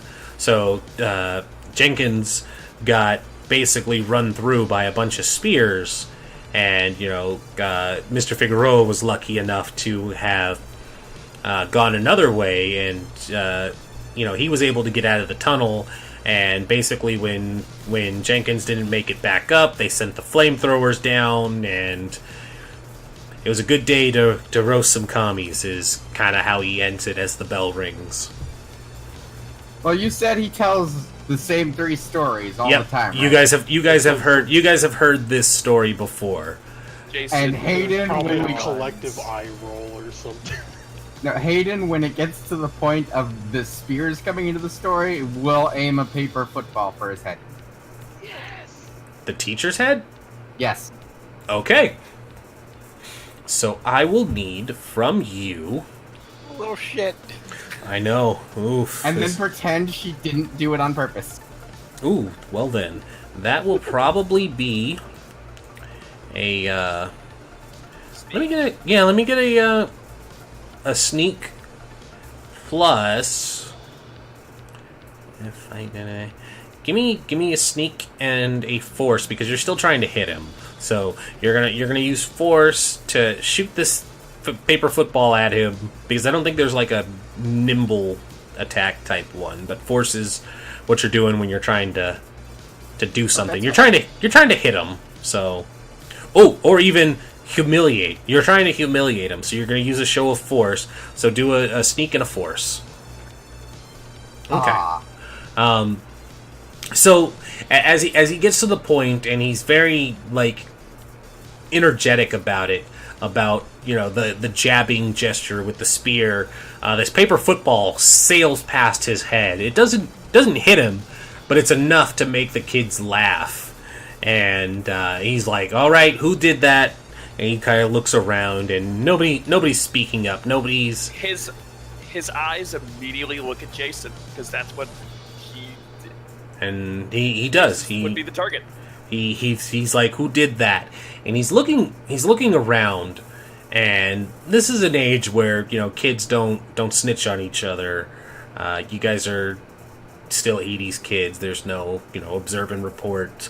But as he sees that nobody's speaking up, his eyes look to Jason, and he's like, "Mr. Mueller, is this your football?" And he reaches down and picks it up, and he says, "I wasn't aware that hippies liked football." At that point, I'll raise my hand and I'll say, sorry, I just got bored of hearing the same story over and over again. Kind of looks at you. Would this be charm? You are outright insulting him right now. I You don't are. think that's charm. It's gonna be a. I'm looking at a few options here. What is lead? It's like a Make friends. No, that's not gonna work. Yeah. Is there a deception one? Charm is the ability to lie, befriend, or make others do what you want. Then yeah, it'll be a charm one then. But this is going to need. This is gonna need 2 successes, because this is something that's gonna get you in trouble for saying it. So if you can pull it off, he probably won't get mad, and the situation won't escalate into something more serious. Well, Woof. And I had a witty retort too. Why did you do this? You can push it, but that spend puts luck. you, or you can spend one of your lucks. I will spend the luck, I guess. All right, so that lets you re-roll. There Right. you go. Nice. And so when you say that, it seemed like he was getting ready to berate Jason a bit more. It looked like he had something witty to say about it too, but then you pipe in and you're like, I just get tired of hearing that story all the time.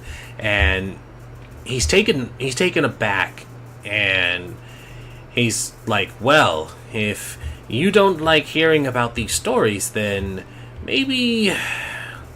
He kind of like brushes his big mustache, and he's like, maybe tomorrow you can come in with a story of your own. All of you can.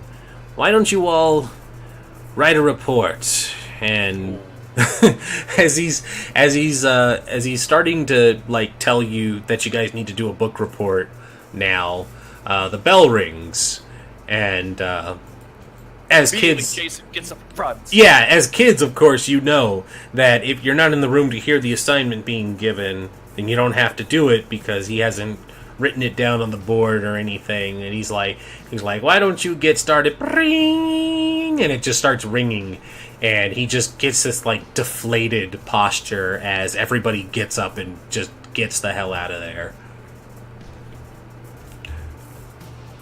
Although he does bring up a very valid point. Now Jason has an idea. Uh-oh. Sometime later, Jason is gonna go to the library and actually look up any news stories he can find about local war hero, local war hero Figueroa. Figueroa. Figueroa. Because Jason thinks for someone that truly glorifies the horror of war, he's probably never actually been. Are you gonna try and Tropic Thunder this guy? Yes. I'm going to eviscerate him the next time he calls me a communist. Oh A man, hippie communist. dirty hippie. Oh, Dirty hippie. You sure talk a lot for someone that's never been to war, and I whip out the entire public record.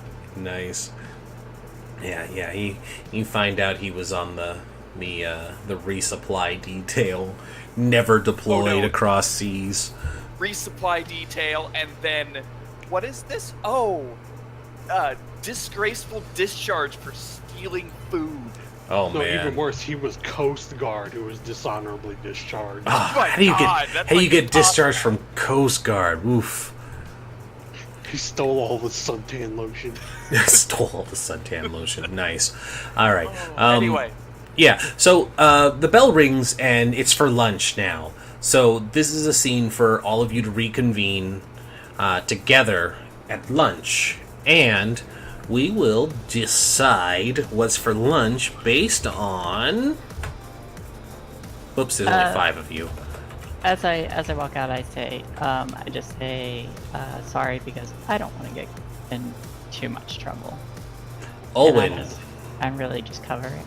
Gotcha. Okay. thanks for bailing me out. You just kept me from saying something smart. Sorry, guys. My fault Hey. in the first place. I thought that was funny. Yeah, so you guys are the 4 of you are walking, and you reconnect with Olwyn, making your way towards the cafeteria. Olwyn, what's on the lunch menu today? And of course, you are free to have brought your own. I think, just as the storyteller interjecting, Olwyn, you're probably on the lunch program. Yes. you don't bring your own food. You're on the lunch program.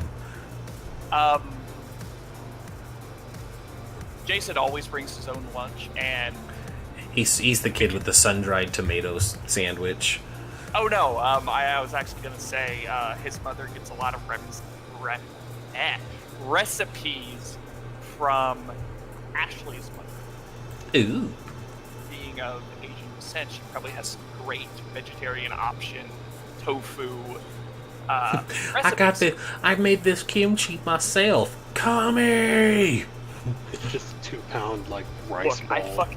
look, I love my out of character. I love my ribeye steak, but well done marinated tofu is fucking delicious. It's good if it's done right. My sister's vegetarian, so we have to occasionally eat vegetarian options when she doesn't cook for herself. So yes, tofu done right could be really, really good. I may joke, but it's like vegetarian options are all right.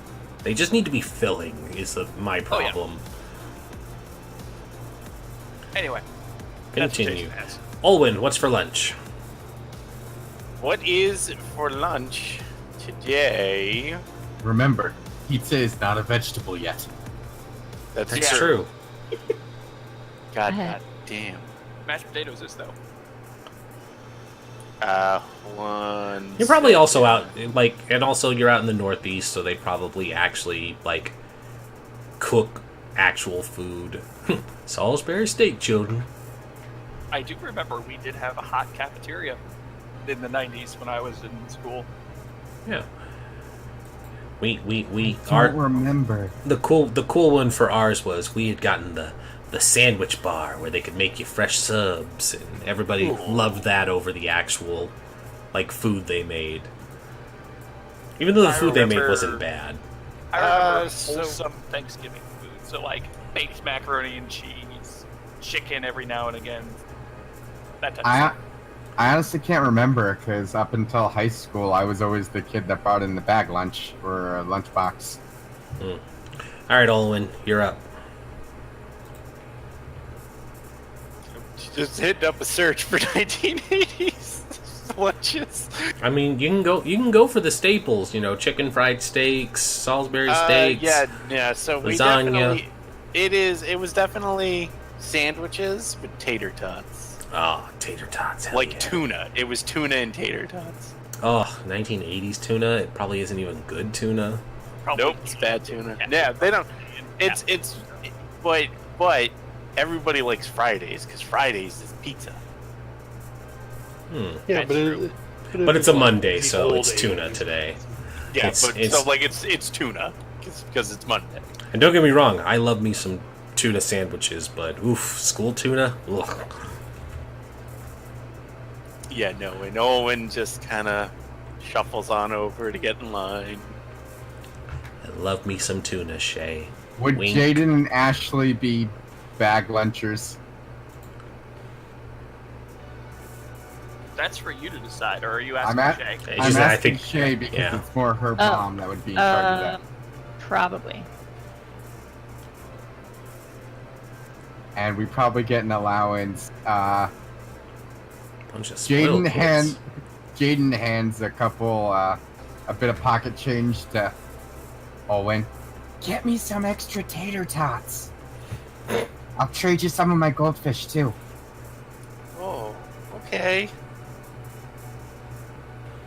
Jason will go sit down and claim a table, and by claim a table, he means he stretches out his legs so he covers the chairs. He goes, "Nope, this is ours." As I sit down, I'm gonna take out my drumstick, and they're nice drumsticks too. They're like the really nice, semi-metallic ones, and I'm just kind of I'm just gonna start a beat on the table as I wait for everyone to join. I was actually thinking that might be disruptive, but no, not No. even. I remember cafeterias Yeah. when I was younger. Not even. That's not even gonna be you heard on the next table over. There's so much shit you can get away with during the cafeteria hours. You're drumming away and having a good time. What does the bag lunches look like, other than goldfish? Probably. Jason's looks really, really weird. And by weird, I mean because his mother got super excited by getting vegetarian options from a half Japanese woman. Jason pulls out a bento box. Chopsticks included. Were those a thing? Your mom really gets into that. Do we all just have a bunch of bento boxes? Did your mom make bento boxes for everyone today?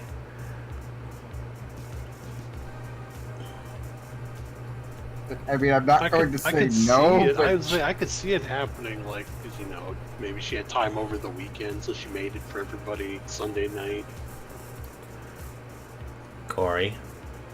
Oh, my mother? I thought we were talking. No, did she your would- mom make bento boxes? Oh, she for would totally do it. She is that nice of a woman. I'm not saying everyone accepted, but she Yeah. would have done it. Does everyone accept the bento boxes? Oh, William totally did. I don't know. Would Jack allow them to accept it? Oh, you probably No, did it no. well out of Jack's sight.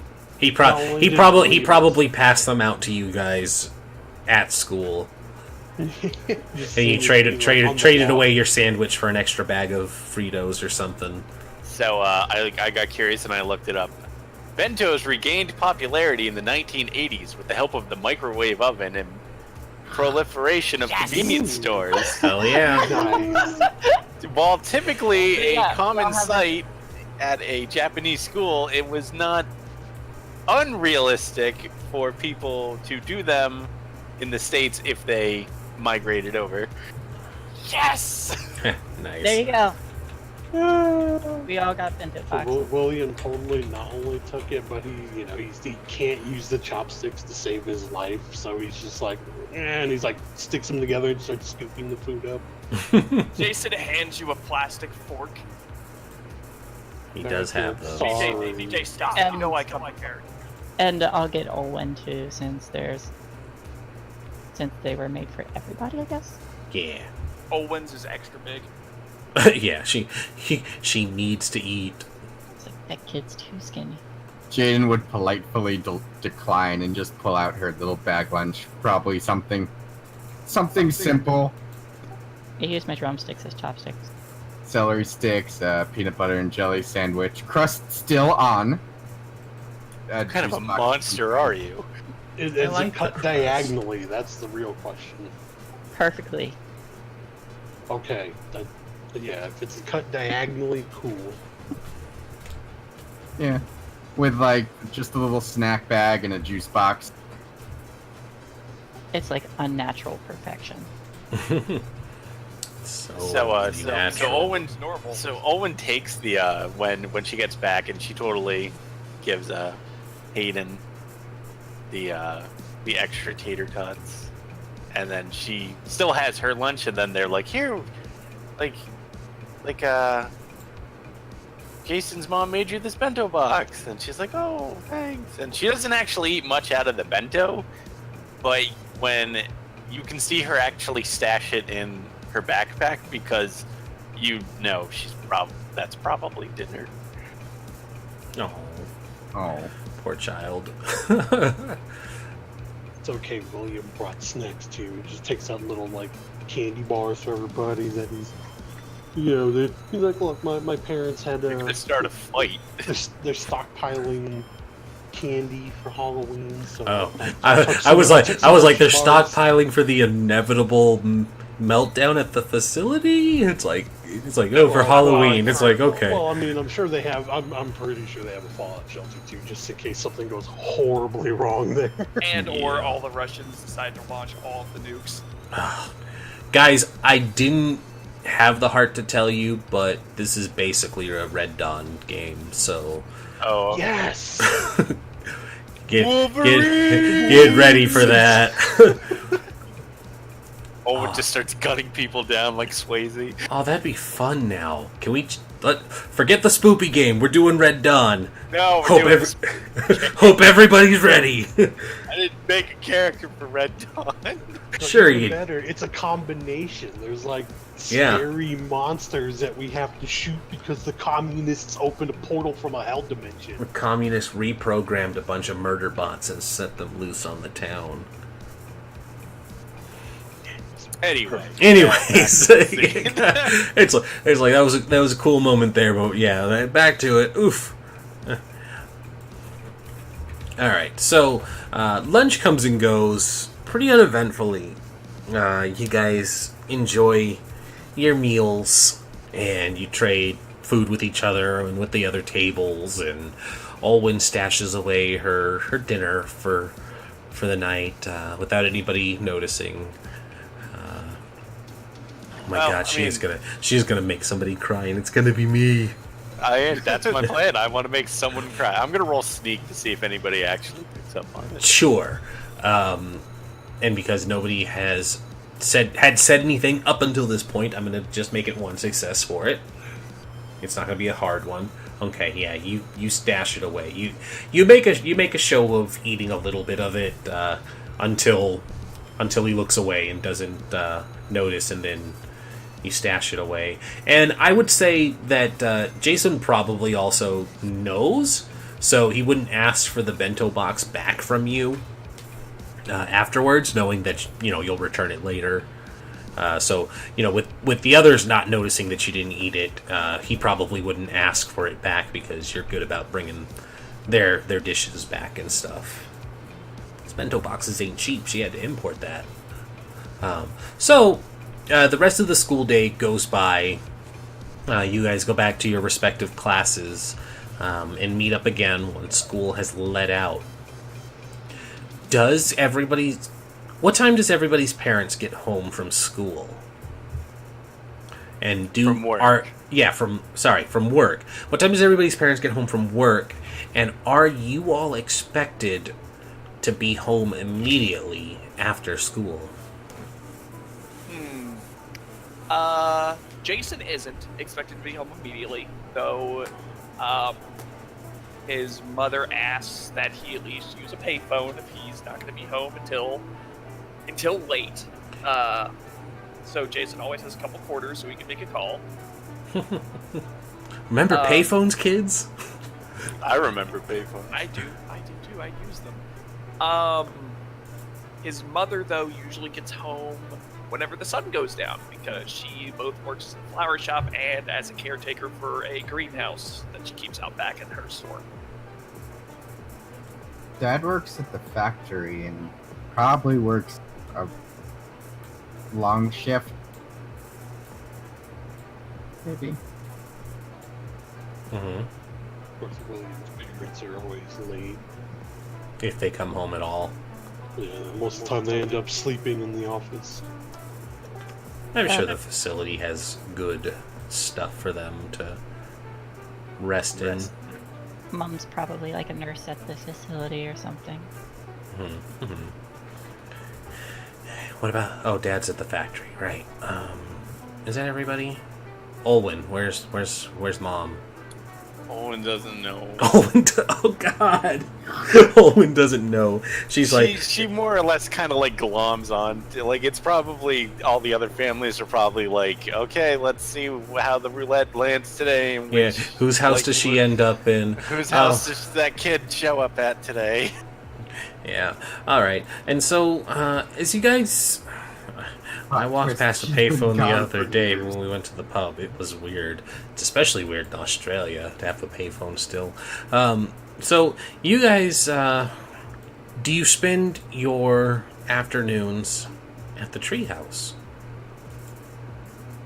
Yeah, I think so. Fuck yeah, we do. It's the only fun hangout place we have. Plus, we have a local arcade. Oh, you have a local Oh wait, it's the arcade. 80s. Of course we do. Everybody has a local You arcade. have an arcade, sir. It's got Dig Dug. It's got Mrs. Pac-Man. Owen's really good at this weird game that just showed up. It's called Polybius. Topical reference. I get that reference. How can you even play that? I can't even get it to start. Okay, moving on.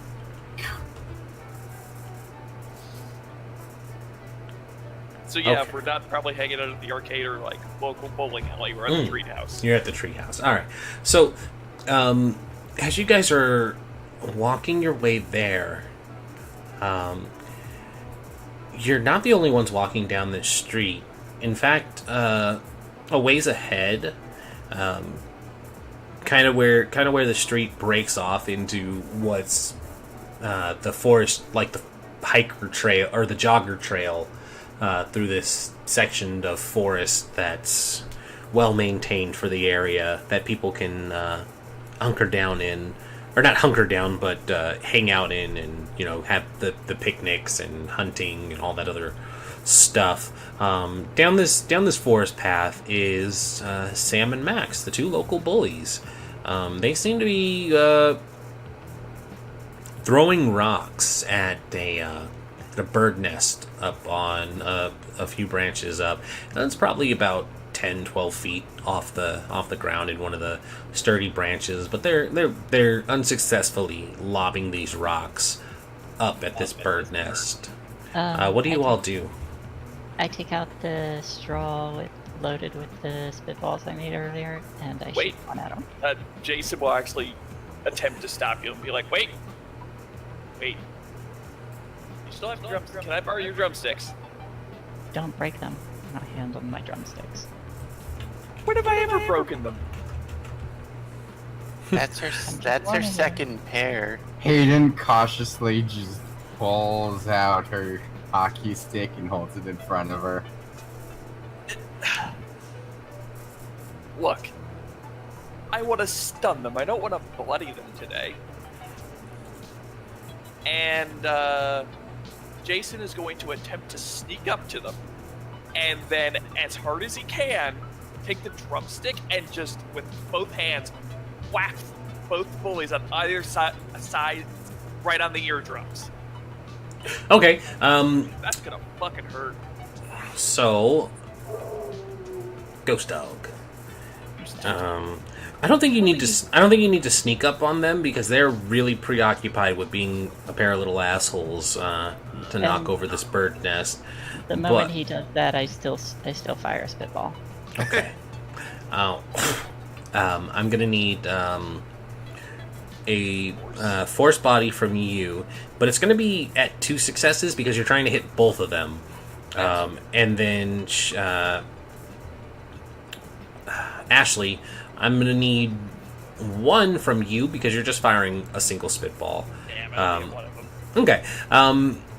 So yeah, I just need 1 success from Ashley because okay. So yeah, this all right. So how this breaks down? Ashley got a little too eager to fire her spitball, and as you're bringing the sticks to hit both of these kids, you get hit by the spitball in your ear, Jason, which throws off the second hand.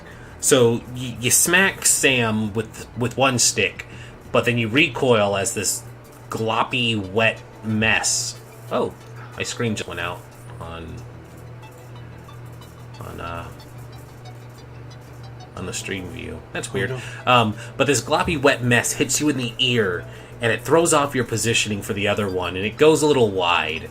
And the 2 kids who get hit, one's like, what the fuck? And the other one is just like, hey, it's Jason. Hey, JC boy, what you doing? I fire another spitball trying to hit them in the eye. Oh, hold on. So the 2 of them look at Jason and they're like, JC boy, what are you doing? And one of them, the one who got hit, is Sam, and Max is the one talking, but Sam is clutching his ear and he's just like, what the fuck, dude? Why would you do that? And I don't know. I'm trying to teach respect to a pair of little shits that are so weak they feel like picking on baby birds. the one who Max, the one who didn't get hit, you see him kind of crack his neck real quick, and this is the stereotypical TV and movie bully duo. You've got the small loudmouth one, and then the big burly one. Which is which? Sam is the small one. Max is the big one. I apologize, Max. I don't know if you're actually big and burly, but in this case, this kid, this Max is the kid who hit puberty early. So he bulked up. He's probably a linebacker on the football team. He's the one I hit. Yeah. You aim to hit the big one instead of the little one? Well, the little one's talking, so I must have hit the big one. Yeah. It's okay. So, yeah, he's the big burly one. But the little one, he's just like, you were looking to teach a lesson, huh? Well, maybe we should teach you a lesson. And you see Max crack his knuckles Jason a little just bit. rolls his eyes. You know how this goes down, JC boy. You're not going to have anybody here to protect you this time. And it's obvious that they haven't noticed the rest of the group. It's like, no, he hasn't. And while he's bad-mouthing, He's like, it's obvious it's gonna. And before he can even finish a sentence, Jason winds up and kicks Biggin right in the nuts. Okay, Shay, you can also do your spitball shot. I'm hoping to distract him. Okay. I would like to tackle the mouthy one from behind. Oh my god, you kids are gonna start fighting. I like it. No adults are here to stop us this time. This is true. Alright. So, yeah, I will drop, because of her success, I'll drop yours down. Okay. So yours will also be a force body based on... Oh god, I Oof. destroyed him. Oh. Okay, and then also gonna need one for the tackle. I'm gonna go with move to just build up as much momentum as possible. Oh, yeah, no, get success on the kid, impress somebody. Well, that's for different things, but it needs to be a force body because this is a physical confrontation. Move body is for climbing, balance. It's the athletics. Move body is the athletics check for a 5th edition. So you're not really. That's a bad example, yeah, I'm trying but to check it. yeah, but force is applying force to somebody. You have to do that one. Okay. Because that's the one that specifically falls under fighting. But all right, so the way this scene goes down, though, the spitball flies, hits the mouthy one in the eye as he's talking, and he has this temporary stun, and he's like, "Ah, me eye!" God! And he's like trying to wipe this away. Hayden comes charging at him, and the two of them collide, but it's not enough of an impact to knock him over. But she's got him. She's checked him, but he hasn't fallen over just yet. And but at the same time, Jason brings a really, really hard kick up into this kid, and before Max even has a chance to do or say anything, his face goes that kind of reddish purple as he clutches his crotch because it's just such a painful impact, and he doubles over in pain. So now the kids will... Do I have a... May I narrate for a bit? Sure. I think the kid is entitled to a return swing because of a failed check that happened. So I'm going to need to do that one first.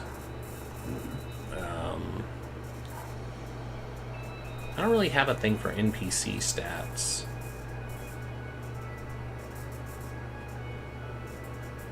Non-player characters. What do we got here? Oh, failed rolls. So if you roll no or too few successes, your action fails. An unsuccessful attempt to overcome trouble never means that nothing happens. Somehow the situation changes, probably for the worst. What happens is up to the game master to decide. You might need to check a condition. You might end up in new trouble. You might suffer a complication. So, contain. Okay. Morph, you have the option of trying to. You have the reroll option or pushing, if you wanted to change that beforehand, because we haven't moved the scene on yet. May I intercede in Morph's behalf? Sure. As I see there's those two grappling. Mm-hmm. Jason just gently pushes over the poor doubled over kid that he just knocks senseless and walks towards. Max is the one you need, or you kicked in the groin. Okay. Sam is the Walks one who towards got hit by Sam is getting and grappled. says, "Yes, Sam, I do know how this is gonna go. I'm going to destroy you two if you do not let go of my friends." Okay. And The problem stop us. The problem with that, though, is we need to resolve what happens for Morph because he failed. So Okay. even with you interjecting, something still happens. A failure isn't just you don't do anything. But I'm giving him the chance. He has the ability to reroll with the luck die, or he can try and push it and take on a condition. Yeah, I'm gonna push. I'm gonna take exhausted. Okay, so it's going to exert you. And Hayden's gonna, like, dig in her feet and just use every ounce of her muscle she can muster to try and shove this boy over. Okay, so that's a re-roll, and yeah, so you dig in, and this is when you knock him over, and Jason walks over and says his line about how things are going to actually go down, because he has more than just himself this time, and the two kids look very intimidated now that they've been checked and pushed into a bit of a corner. And so Jason says, so just remember, the next time you want to start something, make sure you have backup. Or adults. And he just smiles and pats the mouthy one on the cheek and says, okay, come on, guys. Excellent. I'm just kind of sliding forward on my skateboard. Just roll And on once by. we're farther away, like, Jason All digs casual, his, like. Jason digs the spitball out of his ear and looks towards Ash. Really? Really? Really? That happened. Hey, I got the second one. She's not Okay, wrong. yes, not wrong. Alwyn was hiding behind her backpack that entire encounter. I believe it. Music. Fastener is stopped. Yep, That music is ended so again. Awesome. That kid's not gonna be able to walk for like a week. Thanks for holding on to my hockey stick. Owen. sure showed him. I'm a little worried. I think I hit him too hard. Can I have He may have popped something. Yeah. Look, I look, may have destroyed his ability to reproduce. look, Jason, that guy's a butthead. Who cares? I mean, an egg for an egg. can I have my drumstick back? It's like, I care. My mother says I shouldn't resort to violence so often. It's just so easy. Infuriating. No, it's so easy. It's such a direct solution to the problem. But I take my drumsticks back. yeah, I give you the drumsticks back. Sorry, but It's more funny to think of she's just sitting there like, "I have my drumsticks back," and he's like going on and on. Just like, It's just "I have so my drumsticks it's just back." so easy to take a man's life. Give me my drumsticks back. You're getting weird. but I know it's wrong. And the drumsticks are just taken from his hands. It's like, oh yeah, sorry. Sorry about that. Yeah. All right. Yeah. With the bullies overcome, you guys are free to make your way back to your hideout. Everybody give me something cool about this treehouse, whether it's decorations, a feature built onto it, something about the tree itself. Everybody take a turn and tell me what makes your guys' treehouse special. I've been going first a lot. I'll go last this time. I'll go first. It is completely covered in drawings by Olwen. Just like crayon drawings, paint, finger paint. It's just all over the place. Like the tree is is just covered in it. The tree fort itself, like there's just dozens and dozens of pictures all over. Like there might have been, like it's like pictures that are bleeding into other pictures at this point because there's no more canvas left anymore. Mhm. So she's just like drawing on old pictures that are like starting to fade away. Nice. William has he took one of those like old rechargeable batteries that you have to like hand crank and stuff, but he has that set up to where like the two people that like doing physical activity can crank it, but he's got like a record player hooked up to it. Oh, so you got one of the crank generators to give some electricity. He's like, look, my parents had like 10 of them, so I took like 2. These And are he's these wired are them these together are and these everything. are last year's model of the generator, and it's actually enough to keep like a house going. And he's even got like like one little sensor that looks out, so if there's ever an animal or something in the woods, he's always got lights a couple lights hooked up too.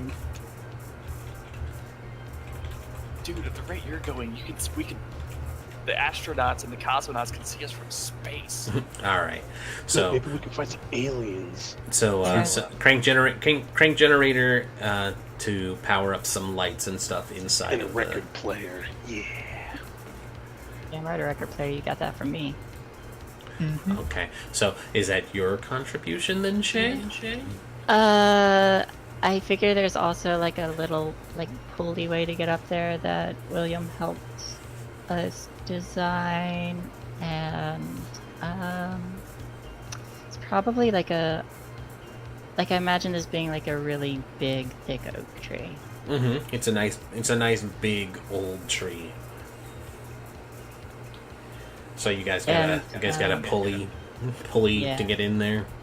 Yeah, and on the inside, I have like just like a set of like empty, like different size empty cans that I use for drums. Okay. On the sides, I imagine we've got like just attached to the underside and like each side of the treehouse. The two main ones, not the entrance or the back of the tree that's actually attached to it. But the two free sides would be like those rope nets that you can climb on. Mm-hmm. But because it's October, they're probably just covered in like orange leaves, just battered everywhere, and looks kind of cool. Okay, so climbing nets. Yeah.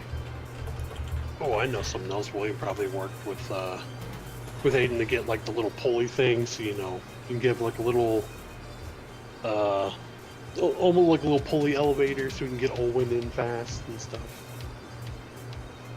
Yeah, well, anytime, like, she does try every now and then. It's probably when, like, the four of you were up there and she didn't want to bother anyone. So there will be, like, this really awkward moment where you four are, like, having a conversation, and then you just hear, like, these, like, small sounds of effort by Olwen trying to climb the tree, and it just isn't going, like, she's maybe, like, 2 inches off the ground on the tree, and she's just kind of, like, hanging on to it, just like, I can't get up. You just hear the crank sound of the elevator coming down. She can't get up, and what's worse, she's too afraid to go back down. Yep, she absolutely needs someone. She needs to, like, get a piggyback from someone to get down every time. Cool. Alright, so Jason, you're the last one then, right? Yep. Yeah. With BJ's help, and since he's the math expert, Jason would probably have been the one to actually construct the treehouse, and he's built it in such a way, since we're in a giant oak tree, that the roof of the treehouse itself is mathematically slanted perfectly to allow all the falling leaves of the oak tree to not get into the treehouse. They hit the roof and just slide right off. Okay. Yeah. So, well constructed.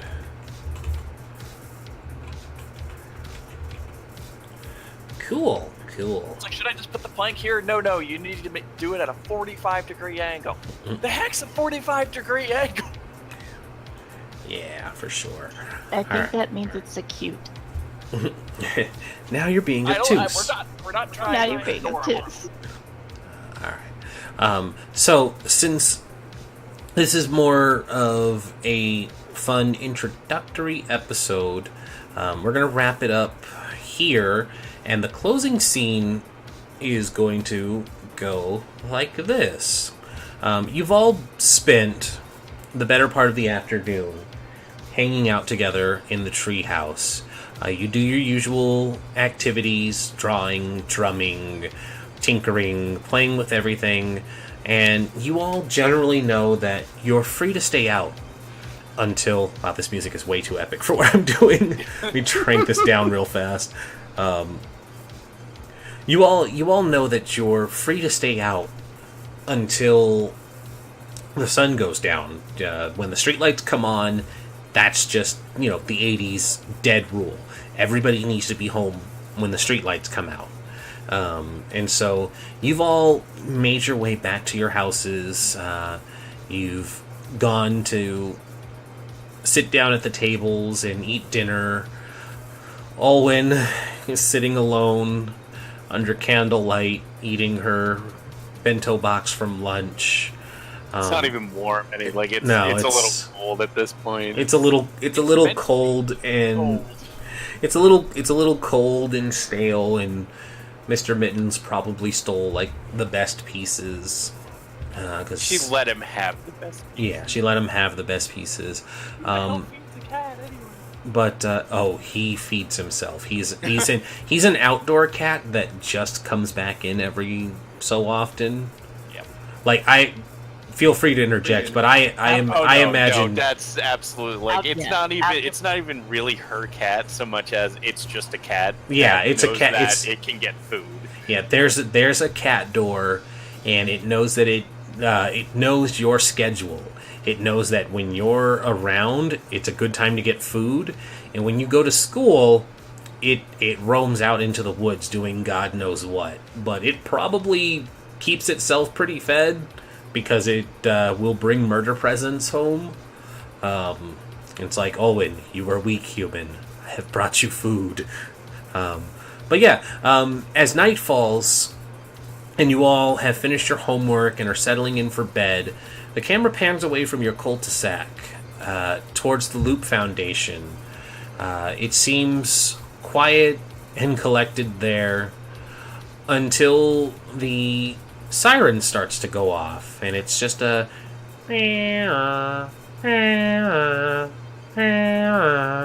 And there's like the flashing of red lights and the sound of security on little jeeps moving around the compound to look for whatever might have triggered this alarm. There's spotlights scanning the perimeter, and the spotlights pass over a section of the fence that has a hole in it now. And through this hole, you see that there's a bit of torn fabric and the sound of footsteps. And the camera seems to follow whatever this is that's moving. And it makes its way into the forest, where overhead, the camera overhead shot now pans to a teenage couple that seems to have rendezvoused out for a bit of late night canoodling. They're sitting on a Terminator blanket, much like what our lovely robot here is showing, but Jurassic Park hasn't come out yet. But it's more of a Terminator one. It's Arnold Schwarzenegger in some sunglasses. No, better yet, it's a Conan the Barbarian one. Arnold Schwarzenegger in his buff flex with the sword and the shitty barbarian armor. But the two of these teenagers are making out, and the camera pans to the boy starting to get a little physical, and she's like, "No, Johnny, don't." And she's giggling, but she's not actually trying to stop him. But then there's the snap of a twig somewhere, and they both look up, and they're like, "What is that?"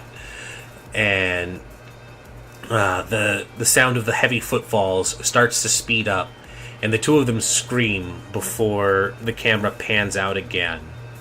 And there's a splash in the water, and the boy, who is identified as Johnny, he seems to be sinking down into this water with his eyes open, and there's like the mix of the blood and the water that kind of obscures his face before Olwen wakes up from a bad dream, or she thought she might have been drowning, but this time she doesn't think it was her. It looked like a boy this time. And that's where we end for today. I'm a psychic. No! You're a wizard, Harry. No. But yeah, so there's that. We've got the... No, the medium always dies night one. No. So yeah, nice little introduction here for everybody. We got to meet our characters, go through the first episode of their mundane lives before something fantastical might happen. We have the audience knows that there's a mystery afoot, even if the kids haven't quite figured out what's going to happen. So, thank you all for watching. It has been fabulous to actually sit down and get to play this game for once. Thank you, players, for being awesome, and for once not talking over each other too badly on a Monday game. Cough, cough. Thank you, DM, for DMing. Oh, thank you. Rory cough cough. Yep. Thanks, Ren. Yeah, this was fun. I know it's not Forest for the Trees, but hopefully it'll be enough to keep you all captivated for 4 more weeks. In 4 more weeks, I'm just gonna be like rocking back and forth with that semi crazed motion, just from Forest for the Trees deprivation. Yeah. And so, guys, thank you for watching. Of course, like I said, if you want to see some more of our October-themed fun games, come back tomorrow. It'll be a later stream, of course, but the lovely Shay will be playing a game for us, and I'll be there co-hosting with her. But it'll be her first debut, so as many people who can show up and give us some support, the better. I really want this to be a fun experience and something that she wants to do more often, because, of course, she's an official member of Party Wipe Gaming now. Yep. This Yay. will be my first time streaming. I will be streaming Hellblade. I think. Did we have a time set for that? It'll need to, and somebody in the chat is asking as well, so, I usually get done with my night class right about now, so probably, Shay, we should shoot for, and because this is on your time, so if it's too late, let me know. That should be fine. But I would need, 30 minutes to get home, so probably 8:30, almost said specific time, Pacific, 8:30 Pacific, and what would that be, 11:30 Eastern? Yeah, 8:30 Pacific, 11:30 Eastern. 8:30 PST, 11:30 EST. So yeah, 8:30, 11:30 on Tuesdays will be a day for Shay to run streams until she's sick of it, really. Well, I actually intended to do Hellblade earlier for, during the whole mental health awareness thing, but it actually fits the October theme too, because it's pretty damn creepy. Yep, I like it. I'm So- actually free, so maybe I'll pop in to co-host. Yeah, absolutely. And Yeah, anyone, this is to any of the players here, if anyone wants to just join and talk about it, we're probably going to be talking a lot about Norse mythology and which I am totally down for. and Celtic shit, and I'm not very well versed in those. Oh, it's gonna be Well, a good then time. come and you might learn something. Yeah, You stay around. You might learn something. Yeah, You exactly. had my curiosity, but now you have my attention. At first, you had my curiosity. And Now to make you her a have true my official erection. member. Whoa. you know what I'm about. Damn right. You don't know what I'm about. Anyways, Corey, what were you saying? True official member of Party White Gaming. Monster Hunter. She does have a computer that can handle it. Crab walk away. She has a computer that can handle it. Thank you for making me feel so bad. Oh, poor Frost. Well, I'll Yeah, give it to you as a gift in like 10 days or so. Ooh, there you go. I think my favorite part about this whole thing is that we just collaboratively drew on this robot here. yeah. I think I'm I've the been. only one that didn't touch the robot. I've been a good sport and not said anything the entire time. It's like I like, put the Batman underwear and the bat symbol on it. All I did was earlier I wrote stop when it was getting to be a bit much, and that never happened. it was it. I had your guys' profiles blocking a lot of the more questionable stuff that was being drawn, but I was okay with Batman. We had to draw a line at the dank memes getting put in, but I was waiting for Dick Butt to show up. oh god, please don't. Yeah, But anyways, I tried to do. I would Family. track down whoever did Dick Butt and just make them suffer. anyways, so with that being said, I'm gonna wrap up the recording. So bye everybody, catch us again. Bye. And this will be uploaded soon, I promise. I'll be better than I have been about Forest for the Trees. Bye. And remember, no one wants to be a Max. No one wants to be a Max. Yeah. All right. So stream, we are going to raid over to Varosh because he is playing his No Balls challenge for Pokemon Yellow. He's doing a No Balls Nuzlocke. Wait, what? So he's just You- doing. anything. So you- you're just doing Pikachu. No, you can only use the Pokeballs. You can't buy any Pokeballs. You can only use the Pokeballs that you find. Yeah, only Pokeballs you are given and find on the routes. And like so What? Master So- Ball, 1 Ultra Ball, and like 2 regular ones. So could You you? get 10 for free. initially. Yeah, Yeah. Could you use Safari Balls, or would that be counting as? I have no idea. I have no idea. But I've been watching it and it's pretty good. I don't know if you right get the now. 10 free ones in yellow. You. That's a Was it really 10 or early one. 5? I don't know if you. Yeah, actually, now Yeah, that that you was like mention it, 5. I don't think you get them until.